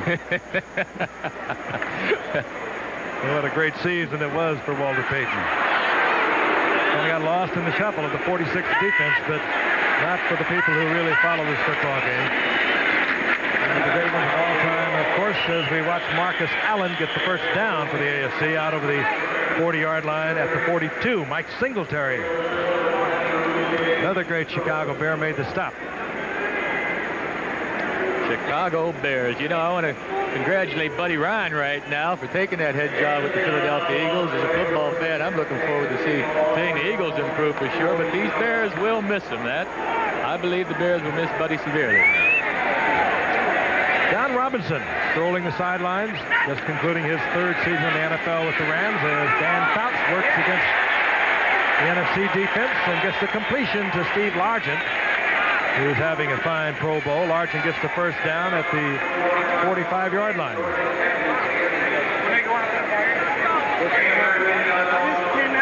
Deceptively fast, has absolutely fantastic moves and tremendous hands. 7 receptions, that ties a Pro Bowl record. Don Stallworth caught 7 in 1983. Largent has tied that mark. He also gets the first down at the 45-yard line of the NFC, and here comes Marcus Allen. Tries to outrace Joey Browner, but he is nailed. Just close to the 41-yard line. Marcus threw the ball at Joey Browner. Of course, they were teammates at USC. Pretty close friends. Gain of 3. It'll be second down and 7. The two coaches, by the way, you saw John Robinson a moment ago, as I mentioned earlier. The two coaches that coach here in the Pro Bowl are the 2 losing coaches of the conference championship games. Rams, of course, lost to the Bears, and Don Shula's Miami Dolphins lost to New England. Second down and 7. Fouts is back. He had Chandler open, and he missed him. It'll be third down and 7. I remind you, live from Indianapolis, Indiana, next Sunday is the season premiere of ABC Sports Professional Boxing Series featuring the WBA Light Heavyweight Championship. Former 2-time champion Marvin Johnson is looking to wear that crown again as he takes on undefeated Leslie Stewart. Action will begin at 3:30 Eastern, 2:30 Central and Pacific next Sunday, live except on the West Coast. Marvin Johnson, the WBA's #1 ranked contender, 41-5, 33 KOs against Stewart. The WBA's #2 ranked contender, 18-0, 13 knockouts. Third down and 7. Bounces back again and under pressure. Looks over the middle and gets the completion. That's Largent, and they'll mark his progress inside the 35-yard line, and that will be a first down. Joey Browner stripped the ball out, but they have blown the whistle and the ball dead. With first down yardage inside the 35. I agree with Lawrence Taylor on that play. As the official came to mark the ball, Lawrence Taylor took his foot and moved the official's foot back about 2 feet. And I think Lawrence's judgment may be a little better than the officials on this marking. But the official's judgment is the one that counts. 8 receptions now for Largent, and that's a new Pro Bowl record. Chandler goes right. Largent split out to the left by Dan Fouts, who's worked well not only with his teammate Chandler, but with Steve Largent. Marcus Allen spinning and twisting. Hit at the line of scrimmage, but Allen struggles for about a yard in the arms of Lawrence Taylor and Mike Singletary. And Richard Dent disrupted that play early on to enable Singletary to make the tackle. That Richard Dent is a great football player. He's a young man, too, huh? Don Shula pacing the sidelines. Has never lost a Pro Bowl. He has been here on 3 previous occasions. This is his 4th. Amazing. 23 years as a head coach, only 1 losing season. 2nd and 9. The Don Shula's AFC Pro Bowlers, and down goes Fouts. Leonard Marshall, who had 15.5 sacks for the Giants this year, sacks Dan Fouts back at the 42-yard line. That could make quite a difference on a possible field goal attempt.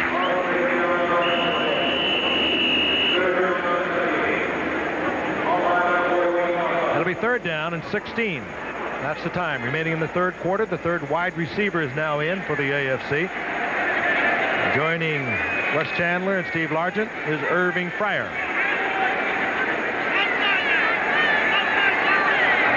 Third down, 16. Here comes the pressure. Hurries a pass, and Chandler, the intended receiver, yes, he did not trap it. Dan Fouts under all kinds of pressure. He was getting it from Richard Dent and Randy White, and he just did that with his arm.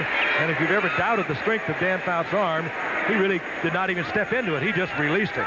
Well, he has a strong arm, that's for sure. But what made this play is the fact that Fouts and Chandler work a lot together during the regular season. They're on the same team. And Chandler knew exactly when to come out of that break, you see. The ball's on the way, and Chandler adjusts to it nicely. Everson Walls hassling Chandler. That ball was on the way really before the break. And the first down is near the 18-yard line of the NFC. Craig James, the single setback now for the AFC. Fouts looking into the corner, and it'll be picked off. Leroy Irvin gets the turnover for the NFC, and they need it with 3:43 remaining here in the 3rd quarter and trailing by 10 points. Steve Largent must have lost sight of that ball. He made an unusual maneuver at the end of that pass route. I thought it would be a jump ball between he and Irving, and he appeared as if he didn't even see the football coming.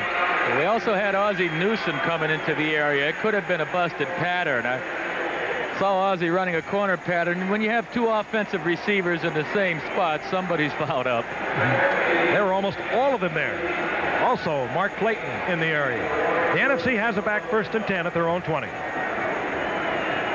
NFC has a 9-6 lead, but at the moment with 3:43 remaining in the 3rd quarter from Honolulu, the AFC leads the NFC 24-14, and the NFC has the football back following the interception at their own 20-yard line, 1st and 10. And here comes Roger Craig for a 3-yard pickup. And let's go to Tim Brand on the sidelines with one of the great ones, Randy White.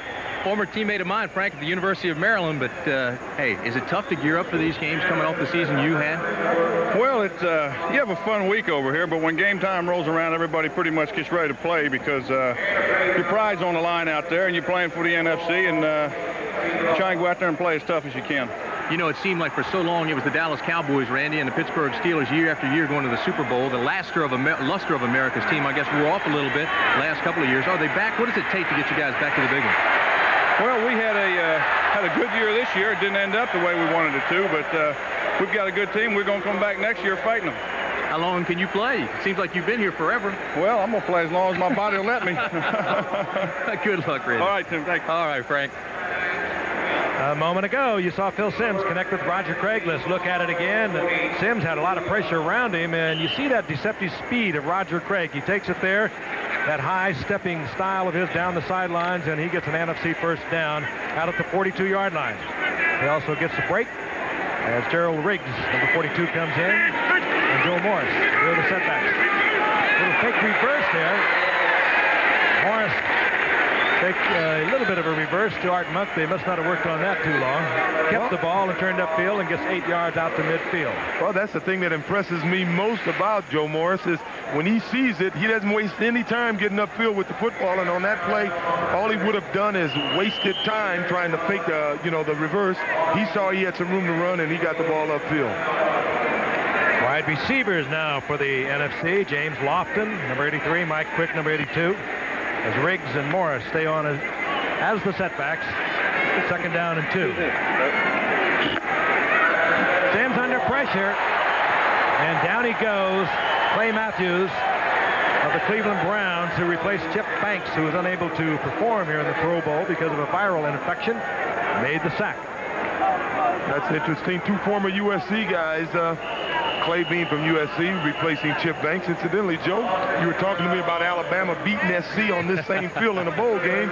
We have 6 SC guys playing in this game, and I see there's only 4 Alabama players. Well, we'll give you guys this one then. And don't forget you have 2 of them in the booth. Uh-oh, I'm sorry. Roll Tide. Third down and 7. NFC just inside their own 45-yard line, and Phil Simms will work from the shotgun. Simms, and in and out of the hands of Jimmy Giles, and he might have been able to take that into the end zone. I don't think he was even the intended receiver. He just happened to be in the area. Let's take a look at it again. Again, we have 2 receivers right in the same area, as we are seeing a little bit of a mix-up in some of the pass plays. You see Art Monk is number 81. He was there, and I think Simms was trying to get it to him, and it went in and out of the hands of Jimmy Giles of Tampa Bay. Fourth down, Hatcher is out. Fryer is back for the AFC.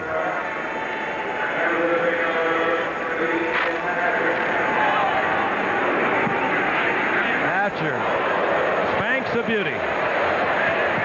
And it does take an NFC bounce all the way back out into the arms of Joey Browner at the 5-yard line, and you really understand why Joey Browner was picked as the special teams Pro Bowler for the NFC. He's been all over the football field. And let's take a look at the form of Dale Hatcher, as he really caught this one. It turned over beautifully on the spiral. He came in nose down and took an NFC bounce to the 5-yard line.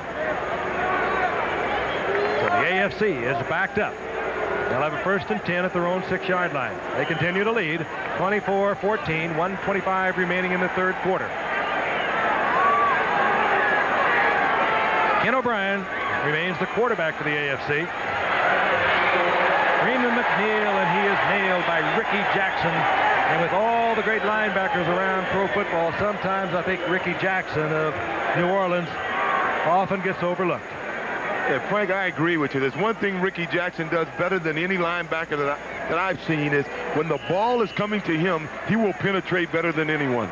He recognizes plays coming at him, and he is in that backfield.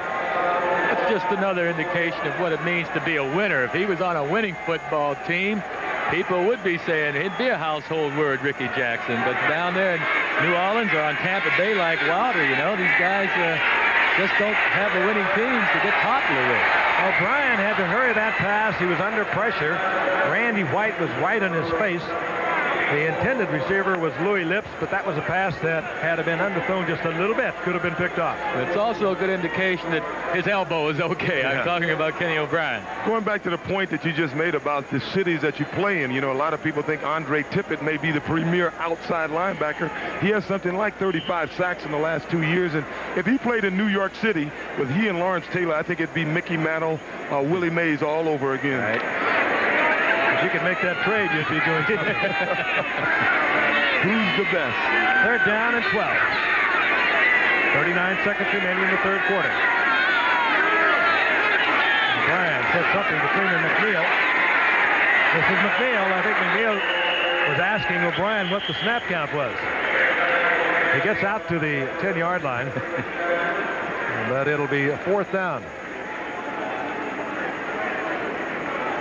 And Fouts, who holds so many Pro Bowl passing records, had a tough year with San Diego in terms of the physical beating that he took. What a more remarkable career. I mentioned the 47 300-yard games. Included in those 47 games were 6 games of 400 yards or more as the final seconds tick off here in the third quarter. The AFC over the NFC after 3, 24-14. We'll be back after this from our stations. Trailing 24-14 as we enter the fourth period. Should get the ball back in good field position. Leroy Irvin of the Rams is deep. Left footing kick, Ron Stark bangs it. It's a short kick, and here comes Irvin. And Irvin, thinking of the future, steps out of bounds at the 32-yard line. Good field position for the NFC, and they would really like to get one in. They'd like to get the big one, the 6 from this point. And this game would be totally competitive once again. NFC sends out Gerald Riggs, Joe Morris, Phil Simms, who has guided the NFC to the success they have had thus far in the game. McMahon troubled in the appearance that he made. He was 1 of 6, had an interception and a fumble. Phil Simms looks it over. Dumps it off to Riggs, and Gerald cannot hold on. And on the sidelines with Dan Fouts, Tim Bryant. Danny, of course, holds the all-time passing records in this game, and only 1 touchdown, though, in the last couple of games you were over here. But this team has really performed well, the AFC. What is the reason for that? Have you guys great practices or what? Well, Coach Shula has put in a solid game plan for us, and we did work hard this week. You know, you come over here and you got a lot of distractions, but we practiced very hard, and I think it's showing today in the field. How difficult is it when you bring all these guys together and you try to put in an offensive system? Well, I think the main thing is communication and being able to use different terminologies, intermixed terminologies here, and not worry about whether you call the play right, as long as everybody is on the same page and knows what to do. And of course, the defense has to stay much more basic than it normally does. I mean, you're not facing the type of blitzes you get, or at least you're not supposed to. I'll tell you what happened. We come down the first series and didn't get any pass pressure on the quarterback at all. The second series, they come in with a double stunt, and I throw the interception. So they have ways of taking care of our pass blocking. I know that. What's it look like now for the future, the San Diego Chargers? I think we're headed in the right direction. We had an excellent year last year for a young team in transition, and the feeling on the ball club is very positive. Okay, thank you very much. You bet, Tim. All right, Frank. Phil Simms has hit that Cosby for a first down. They're at the 14-yard line, and the handoff is to Roger Craig, and Craig is down close to the 5-yard line. Simms now 10 of 21, 141 yards and 1 touchdown. You know, watching Fouts, you know, Mike Ditka, I think, is one of the few great players that have become a successful head coach winning the Super Bowl. I think Fouts is going to be a great head coach one day. He really seems to understand the game, and the players seem to really have a lot of respect for him. He does understand the game, that's for sure. He's one of the smartest quarterbacks in the league. Second down and 2. NFC threatening. Riggs barreling down to about the 2-yard line. He'll have an NFC first down. And let's take a look at the third quarter stats as Phil Simms continues to move this NFC offense. And the NFC beginning to get a little bit respectable as Phil Simms has taken the NFC on a couple of drives. And he has them down there well within scoring range. They have a first down, goal to go inside the 3-yard line. 24-14, the AFC over the NFC, but that could change very quickly. Down in this area inside the 5-yard line, under the defensive rules that govern this game, you can bring both outside linebackers. For the NFC, John Robinson has the 2 tight ends in the ball game. And Joe Morris is hammered back. Lance Mill leading the way along with Joe Klecko, a pair of Jets against a Giant. He not only has 2 tight ends in there, Frank, I just noticed, but Russ Grimm was playing tight end on the left side, and he has Jimmy Giles and Cosby in the game as well. All the big folks in. Second down, goal to go. Morris carried it to the 2-yard line. And now the setbacks in the huddle for the NFC are Joe Morris, number 20, and Roger Craig, number 33.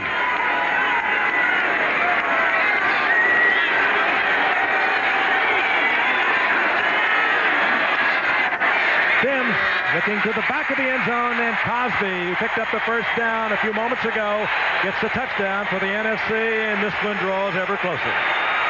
Lance Mill trying to defend against Cosby. Cosby works so well in that end zone. The big man. A big target in there, Joe, at 6'6". Big target and a smart receiver, too. He knows how to find the open spots. He's just cutting across the back of the end zone, finds the open spot, and turns up in it.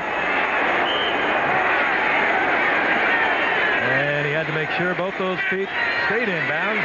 He did just that. Mort Anderson for the conversion. And the NFC has pulled within a field goal of the AFC. We'll be back in Honolulu in just a moment.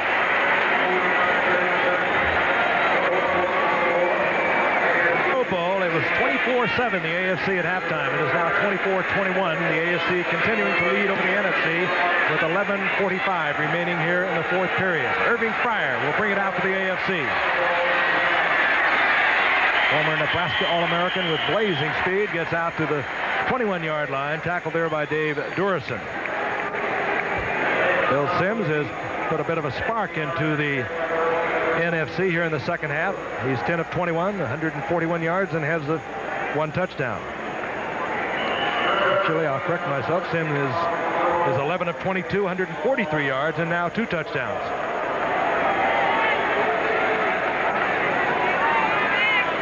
Ken O'Brien, the quarterback for the AFC. Freeman McNeil, 24. Craig James, 33. The setbacks. O'Brien gets to Louis Lips on the out, and it was a good out. Louis Lips working against the cornerback Gary Green of the Los Angeles Rams, and he put a good deep move on Gary Green and was able to get close to the first down, and now they give it to him. He's a great young athlete. He scored touchdowns 3 different ways this past season, as he did a year ago as a rookie. That was a good drive he put on Green, one of the fine cornerbacks in this game today. And he scored on pass receptions, punt returns, and rushing. In both years he's been in pro football. That was Craig James, who had a plus 1,000-yard season for New England this year, out to the 37-yard line. He'll get 5 out of that. It'll be second down and 5. Craig's a former SMU pony, as Doak Walker played his college football back there at SMU. Doak Walker, one of the 5 86 Hall of Famers that were presented here today. And there's Jim McMahon, we told you earlier. He'll probably not be back. He has bruised the knee that he hurt in the Super Bowl, and has had an ice bag on it throughout the second half. As Freeman McNeil gets another AFC first down out to the 42-yard line. E.J. Jr., the Cardinals, was there defensively.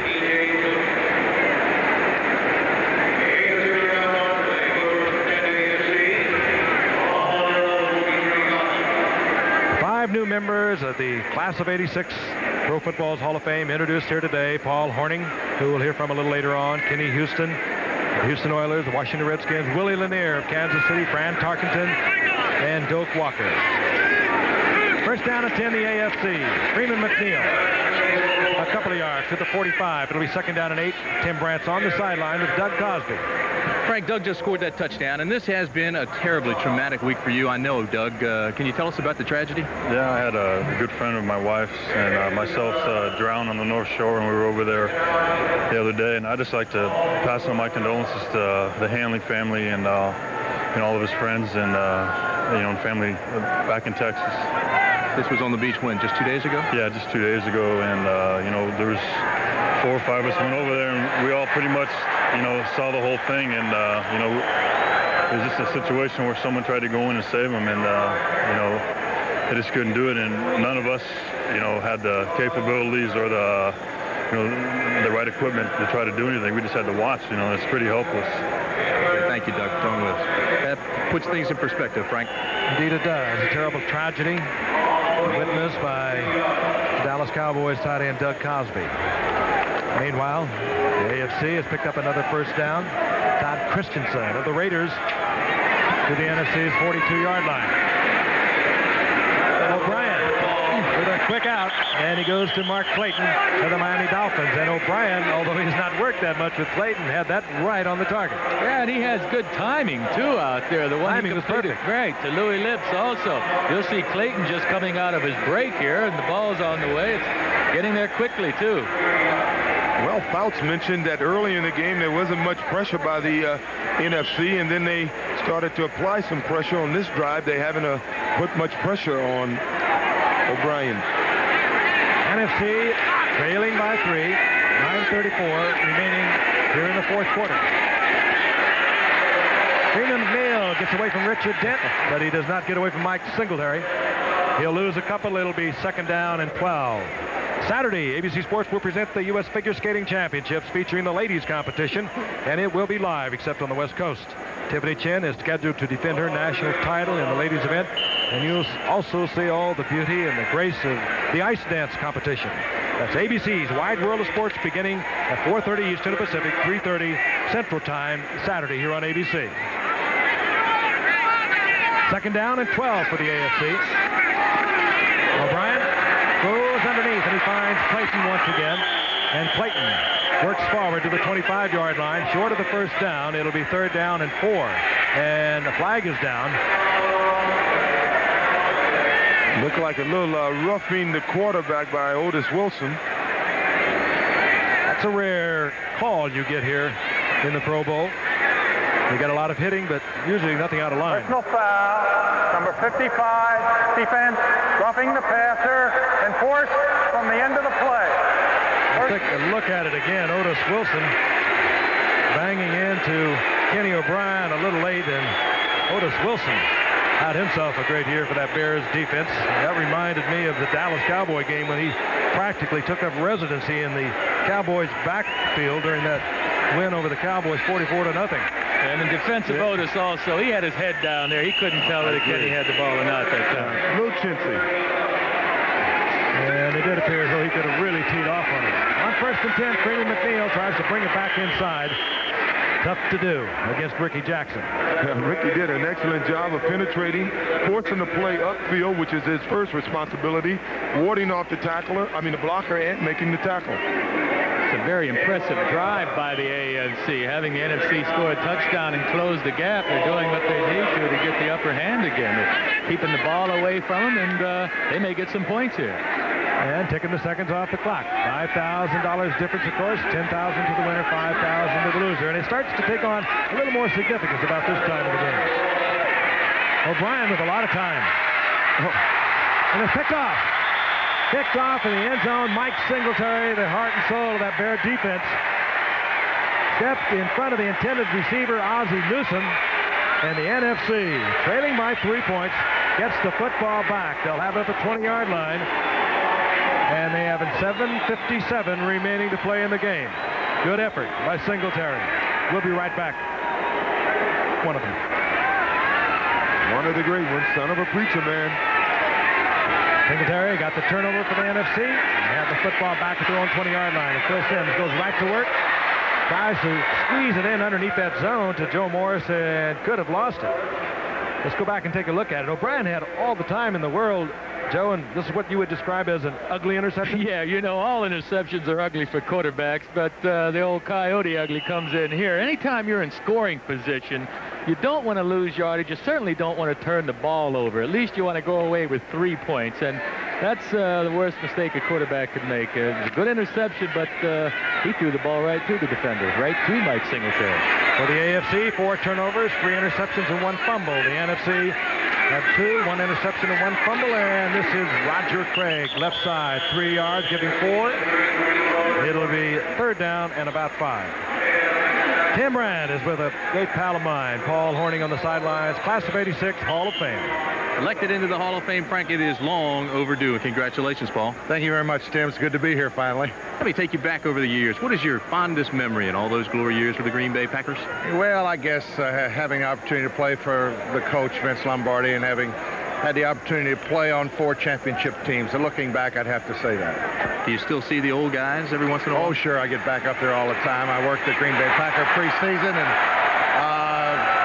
I see McGee a lot. McGee and I still fool around a lot together, only now we don't get fined for staying out late. Well, congratulations. I'm sure there was a couple times, when you must have thought this day may never even come. Yeah, I'm very happy. I tell you, it's been a great week, and of course it'll culminate back at Canton in about 6 months. So I'm looking forward to it, and I just want to, thank everybody who's been behind me all these years. Congratulations to you. Thank you, Tim. Okay, Frank. Corning played 9 years, scoring leader of the NFL, 59, 60, 61, suspended in 1963, and to me, he showed the most class and style of many football players I've known over the years when he handled that suspension for gambling on his own team at that time, and he handled it so well. Came back to once again perform like an all-star. Phil Simms on first down. Loses the football, but is covered quickly, and fortunately by Joe Morris. The pressure came from Rulon Jones and Andre Tippett. And very good coverage downfield by Lance Mell and Carl Mecklenburg. What Simms was trying to do is hit Jimmy Giles on the crossing pattern, and both linebackers had beautiful coverage on Giles, and he couldn't get the ball to him. 6:02, and the clock is moving. That's the time remaining here in the fourth quarter of the Pro Bowl. The AFC holding on to a 3-point lead. They led 24-7 at halftime, but the NFC has roared back. Well, I wouldn't exactly call it roaring back, but they are back. Gerald Riggs puffing it around in the middle of that line by the AFC defensive unit headed by Carl Mecklenburg, who had a great season for Danny Reeves. Played just about every spot they had defensively for Reeves. Now in his third year, Mecklenburg, the 12th round pick out of Minnesota, has turned into a real all-star for those Broncos. Third down, long yardage. 3 wide receivers, and they're great ones. Mike Quick of the Eagles, number 82, Lofton of Green Bay, number 83, and Tony Hill. And now there are 4 wide receivers as Art Monk is in there with them.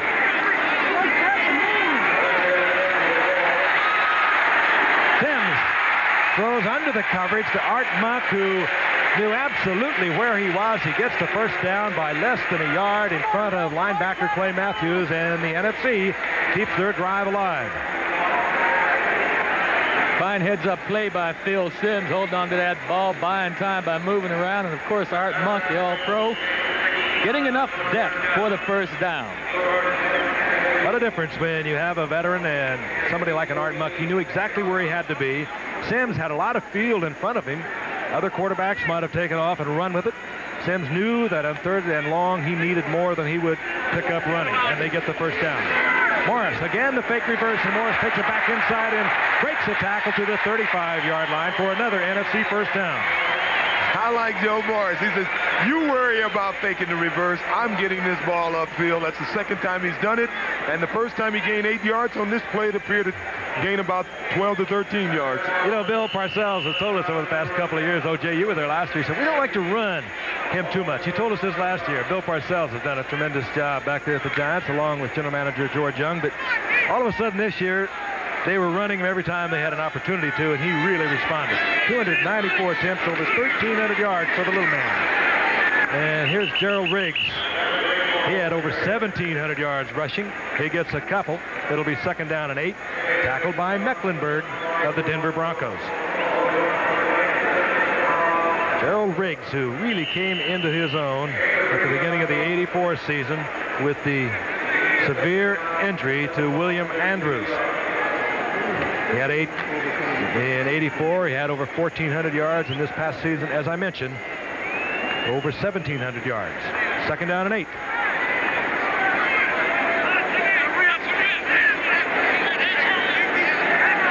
NFC trailing by 3.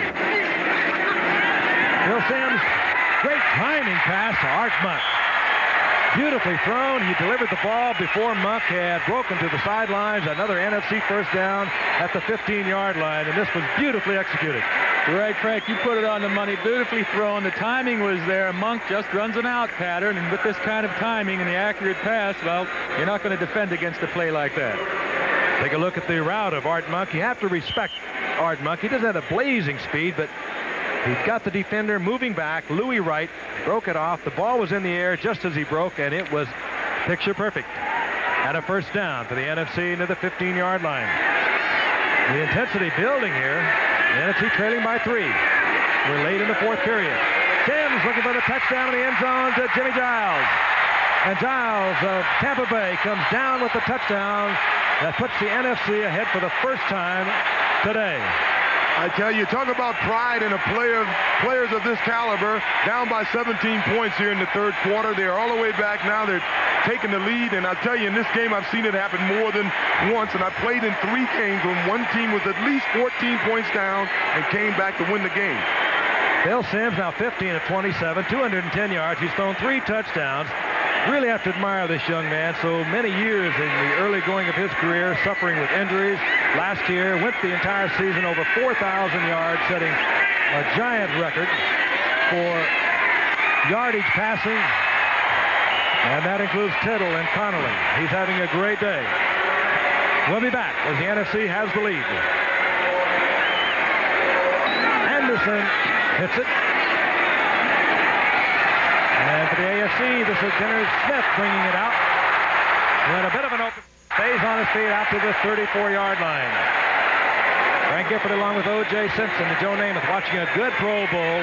At halftime, it was 24-7. The AFC had the lead. Now, with 2:36 remaining in the game, the NFC leads 28-24 as Phil Simms has pulled together this NFC team and has tied Joe Theismann's record set in '84 with 3 touchdown passes.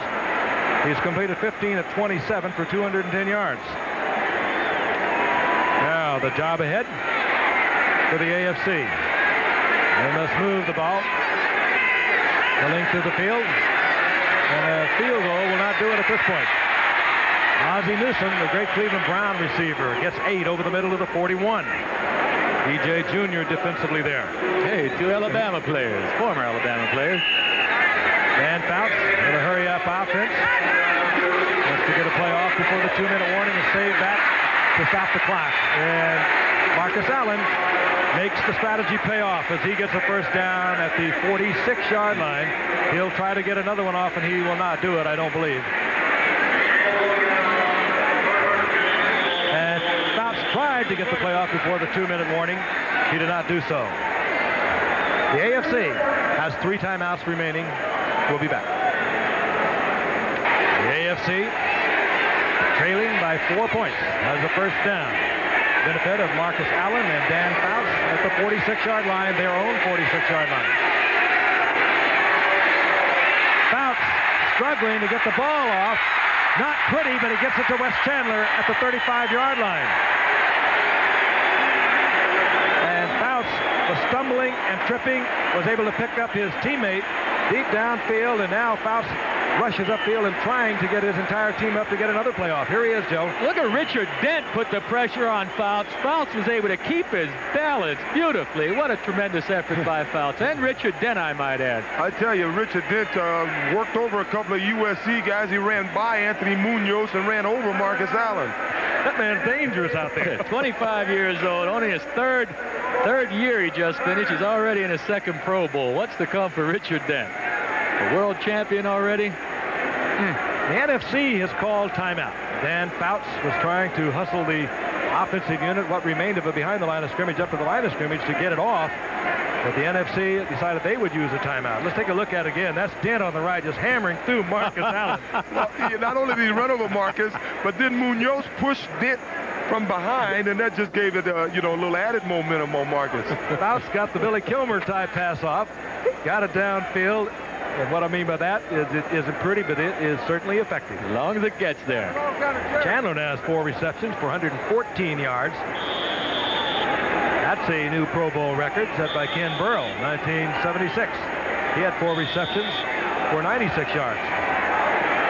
So Chandler, who has been spectacular today, working with his teammate Dan Fouts, makes another big catch. It'll be first down and 10, the AFC at the 34-yard line of the NFC with 1:36 remaining in the game, and the AFC trailing by 4. Now, if there's ever going to be a time that they may break a rule about blitzing, it'll be now. 4 down linemen. They can do that. Fouts picked off. Leroy Irvin. Irvin picks it off for the NFC and breaks it all the way back to the 43-yard line of the AFC. And Joe, once again, John Robinson with that very conservative offense appears to have another victory. Leroy Irvin, who used to be a special teams man for the Rams, a punt return man, makes the big play that could be worth $5,000 per man to the NFC squad. That's the difference between winning and losing, stepping right in front of the intended receiver, Irving Fryer, and then brings it back to midfield. This man has turned into a fine defensive back.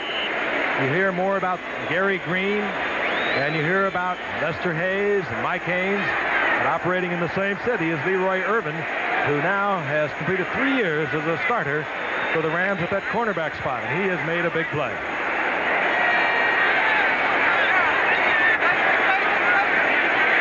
Phil Simms, who has been spectacular today, hands off to Gerald Riggs, who just holds on to the football.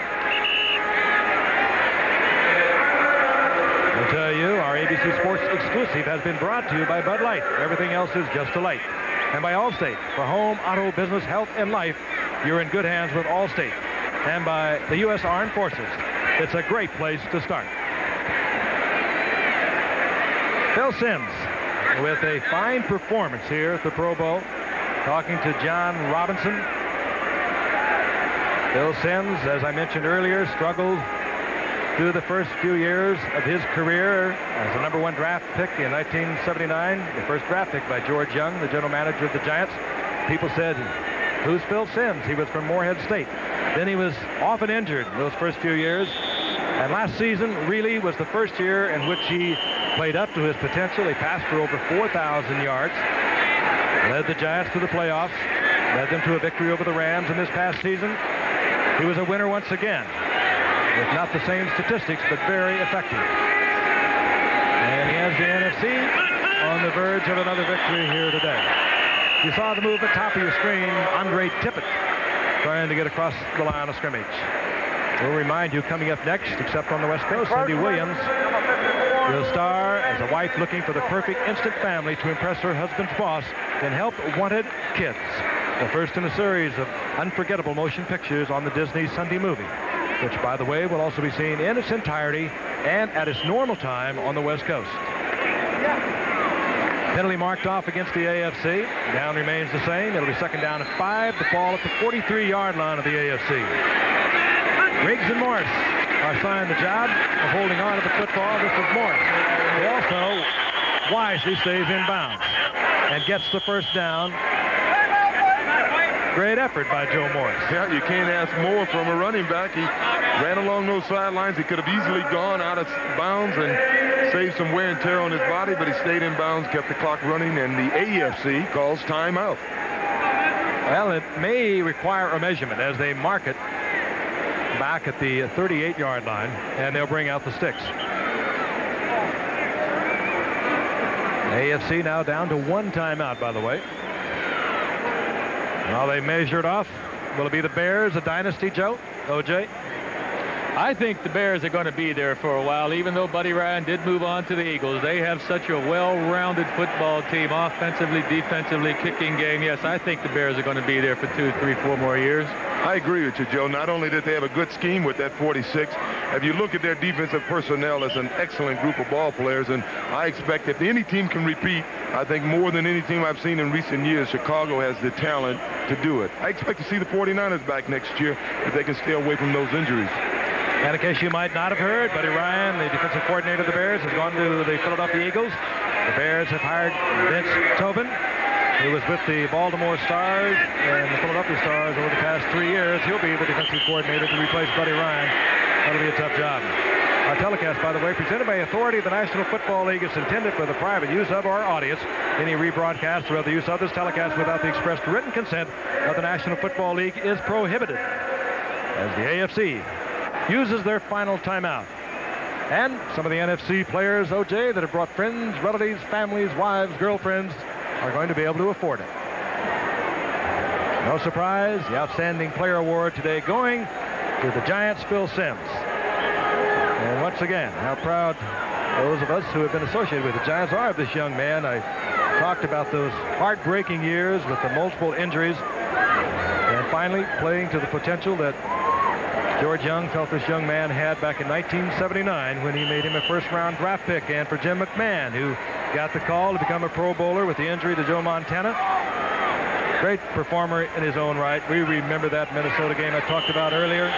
Not a good day for Montana, or rather for McMahon today. Suffered a bruised knee and a knee that was injured in the Super Bowl. He told Joe Namath yesterday. And his day, 1 of 6, an interception and a fumble. Well, one thing I'd like to see this offseason, I'd like to see the players get together on this drug issue. I think if there's one player with a problem on the team, it really does. If there's one player with a problem on the team, I think the other players owe it to that guy to go into some type of drug testing. It may save a guy's life, and I think one guy may take 1 or 2 times a year. It may be a little inconvenient for him, but he may save one of his teammates' life by doing it, and I think the players are going to have to do something about that. Indeed, and that's it. The NFC defeats the AFC 28-24. John Robinson congratulating his own player, Leroy Irvin, on a key interception. Saturday, join us for the Pro Bowlers Tour, followed by ABC's Wide World of Sports.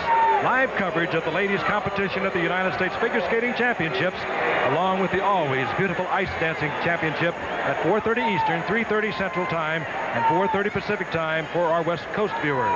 Coming up next, except on the West Coast, Cindy Williams stars as a wife looking for the perfect through and a promotional fee paid by United Airlines. United flies more people to Hawaii than any other airline. Nobody knows Hawaii like United.